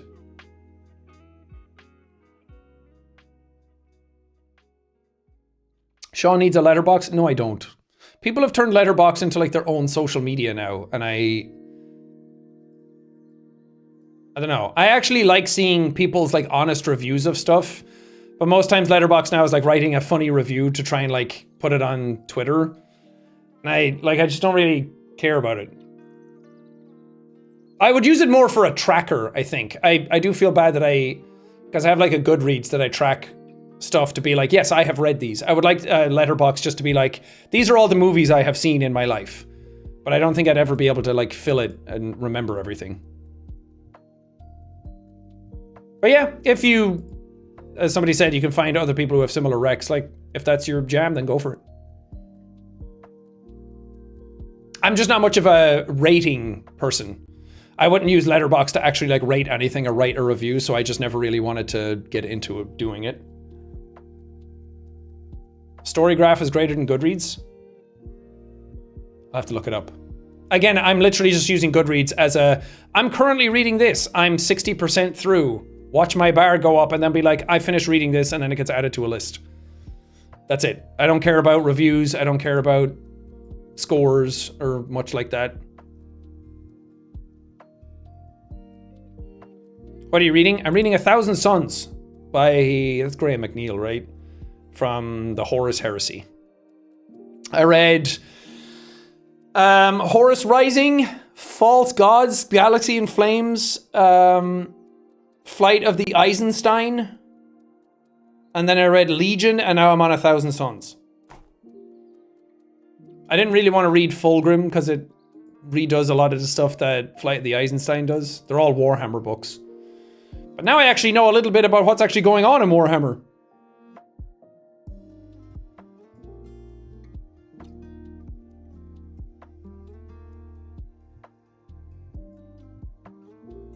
Have you read any Brandon Sanderson? I read all of the Stormlight archive. And I enjoyed that. I have a lot of gripes with it. But overall, I had a very enjoyable time reading it. The read Project Hail Mary? I did, but I didn't really like it. I'm not a big fan of Andy Weir's way of writing characters. Sometimes it's a bit too...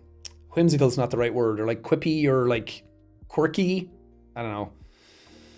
I tried to read The Devils by Joe Abercrombie as well, because I heard that he was really good, but it was also the same kind of thing. I'm not really into characters who are written that way.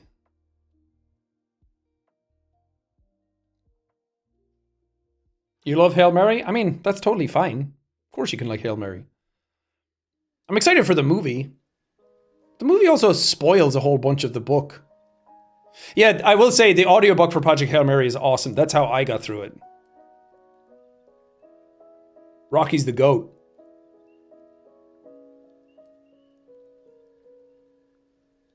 But I liked the premise, the setup, the payoffs, all that stuff. I think it was just the main character I didn't really like. There was something about him. Maybe I just didn't really connect with him as much as some other people did. Because I have a friend who read it and he recommended it to me and he loved it. And we were chatting about the movie when the trailer came out. So in that way, I'm glad I read it.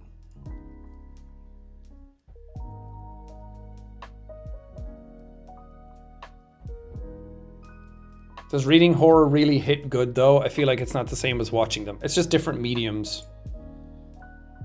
It's like a movie that's turned into a book also isn't really the same. Like if you turn 2001 Space Odyssey into a book, it is a book. And that book rules. But you know what I mean? If you reverse it, it would be the same. It's just different mediums are good at different things. I also think horror, I enjoy it more in a visual medium. But Evelyn reads a lot of horror books and loves it.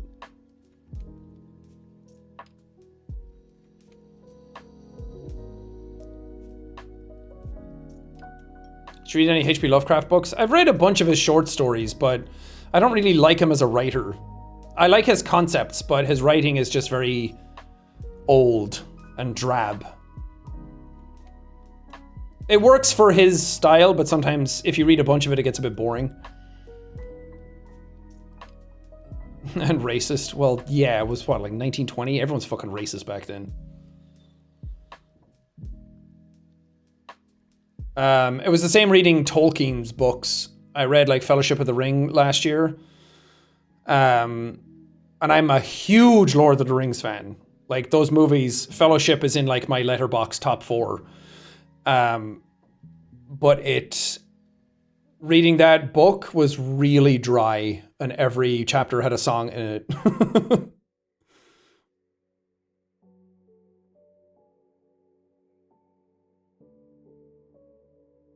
Lots of descriptions of valleys and mountains in Lord of the Rings. Yeah, which is great.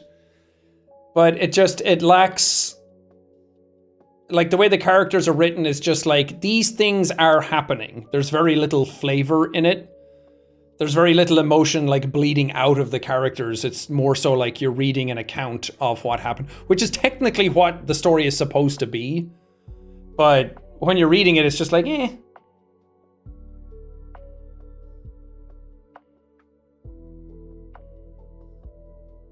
I will say, a book that Tolkien is so hard to read. Dude, if you want a hard fantasy to read, I mean, don't get me wrong, he is. I agree. But I tried to read the Malazan books. Malazan Book of the Fallen. I can't remember what the first one's called. Garden of the Moon or something. Holy fucking shit, was that hard to read. I think I got like 20 to 30% in, and I was like, I'm not understanding anything that's happening. And I had to back out. I'm like, at some point in my life, I do want to get into this, because I heard that it's some of the best fantasy ever, that it makes Game of Thrones and Lord of the Rings look like baby time. But it's fucking difficult. Like, think about how Brandon Sanderson writes, any of you who know that, where Brandon Sanderson writes like Netflix, I would say, where stuff is kind of like repeated a lot, and characters' motivations are surface level, and they say exactly what they mean, and it's just like, it is what it is, and it's there. And it helps you get through the book really well, and he has some fantastic ideas for worlds and all that kind of stuff. I think his character work maybe needs a little... It's not... I don't know. Sometimes it missed for me, and like there's no subtext to it, and it's all just very surface level stuff, which is absolutely fine. I enjoyed that sort of young adultish approach to it. But Malazan was the complete opposite of that, where a character is just talking, and you, through context clues of the rest of the conversation, have to figure out who they are, where they're from, what they did, how they relate to this other person. No one tells you what's happening. It just is happening, and you have to be smart enough to like read through the lines. And that shit's fucking difficult. It was the same when I read Book of the New Sun by Gene Wolfe. I heard that book was very like Berserky vibes. After I finished Berserk, they were like, read this because it's a guy on a journey and he has a sword, and it didn't hit a lot of the same beats, but that's also one that's like really difficult to read. Like such a masterful command of language that is not, it's making you do all the heavy lifting, and it's making you do all the hard work, and if you missed a connection to something, that's your fault. You're never going to understand this unless you actually picked up on that.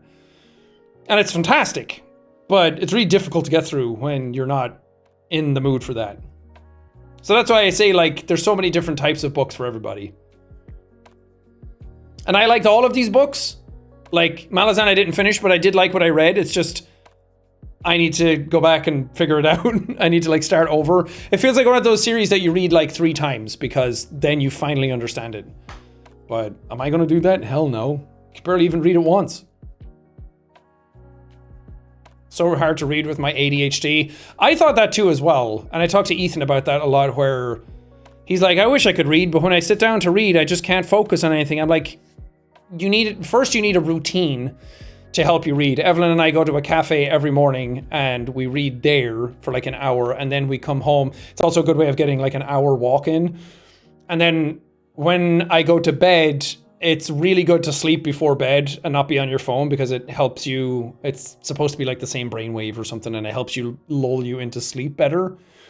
So I get like a chapter read that way. So I usually get through like 2 chapters every day.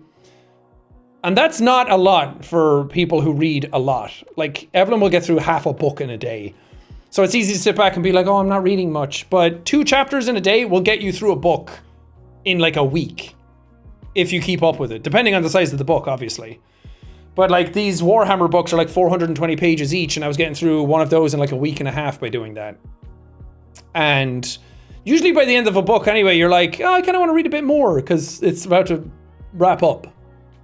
So it's like a routine helps a lot, but also you're probably just not picking the right books. Like a lot of times people will go to Goodreads and be like, what is everybody else reading? And everybody else says this is good, and they look at scores and then they pick it and they're like, well, I didn't think that's good. Like somebody will be like, what are the classics? What is everybody reading? And then they'll be like, oh, I don't really read. So everybody says Moby Dick is good. And then they'll get into that. And half of that book is just whale facts. And like the rest of it is barely a story. And it's all like, if you're into that, you're into that. But I wouldn't say you'd read that if you're like don't read the classics just because other people say they're classics and they're good. Also, don't be ashamed if your reading comes down to like comic books or manga. That was what my reading was for a while. I was just reading Berserk and it was awesome. But I was still sitting and I was still reading and I was enjoying it and I was getting lost in a... Reading isn't a... Why am I fucking getting into this? Reading isn't a thing that's like, how many words have I read? And then you get to show off to somebody else that you read a book and you read this many words. That's not what reading is. Reading is getting into a story, feeling for the characters and getting lost in that world. That's all it is. And however you do that is how you do that. Like, you can listen to audiobooks as well. Listen to an audiobook and like go for a walk or paint something or do Lego or I don't know, that's how I was doing it. I think you just need to find out what clicks for you, because I was also the same where I was like, oh, my ADHD gets in the way and my mind wanders and I'm not focused and I can't read this thing. And I was just like, I don't know, now I read so much and it's just because I picked the stuff that I know I would like. Like you wouldn't like Warhammer probably, but I really like it. Because then I get to paint the dude that I'm reading about. I painted a Fulgrim model the other day and I'm like, oh, I fucking know who he is now. But that was before he transformed, and that like kept me in the zone. It was fucking sick. Your boyfriend is a Warhammer maniac? Oh, and he's autistic as well? That's cool. I'm sorry, I've yet to meet someone who's into Warhammer as well and who's not autistic. I feel like it comes with the territory. You know? One of my favorite reels that I have saved is a kid falling down a slide and bonking its head. And then it's like 20 years later, I would like to buy Warhammer, please. Hey, I'm allowed to say it. I'm autistic and I'm into Warhammer. I was talking to Damien about that at Smosh. We were chatting about, like, in between, we were just sitting down in the cafeteria area talking about Warhammer and autism. Pretty sick. We can find each other in the wild.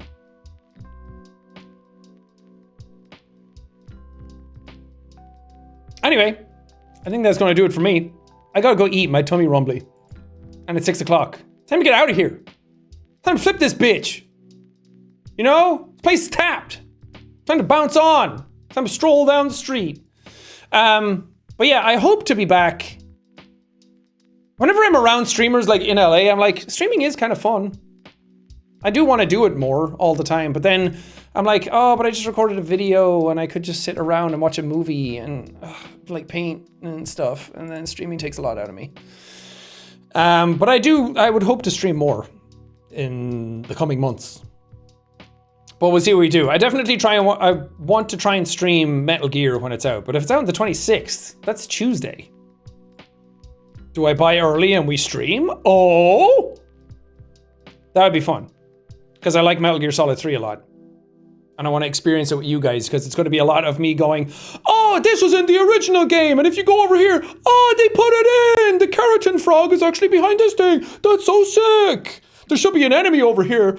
Whoa, no way, they moved him! It's also going to be a lot of like, I don't really like how this looks. This texture's weird. What did they do to his face? Anyway, thank you for watching. Good to be back, and I'm not sick anymore, but it also sucks that happened. But I had a good trip. Look forward to all the content I filmed when I was there coming out in other places. I will let you all know when it happens. Anyway, be good and be girthy. And I'll see you next time. Okay. Bye-bye. Bye-bye. Bye-bye. Bye-bye.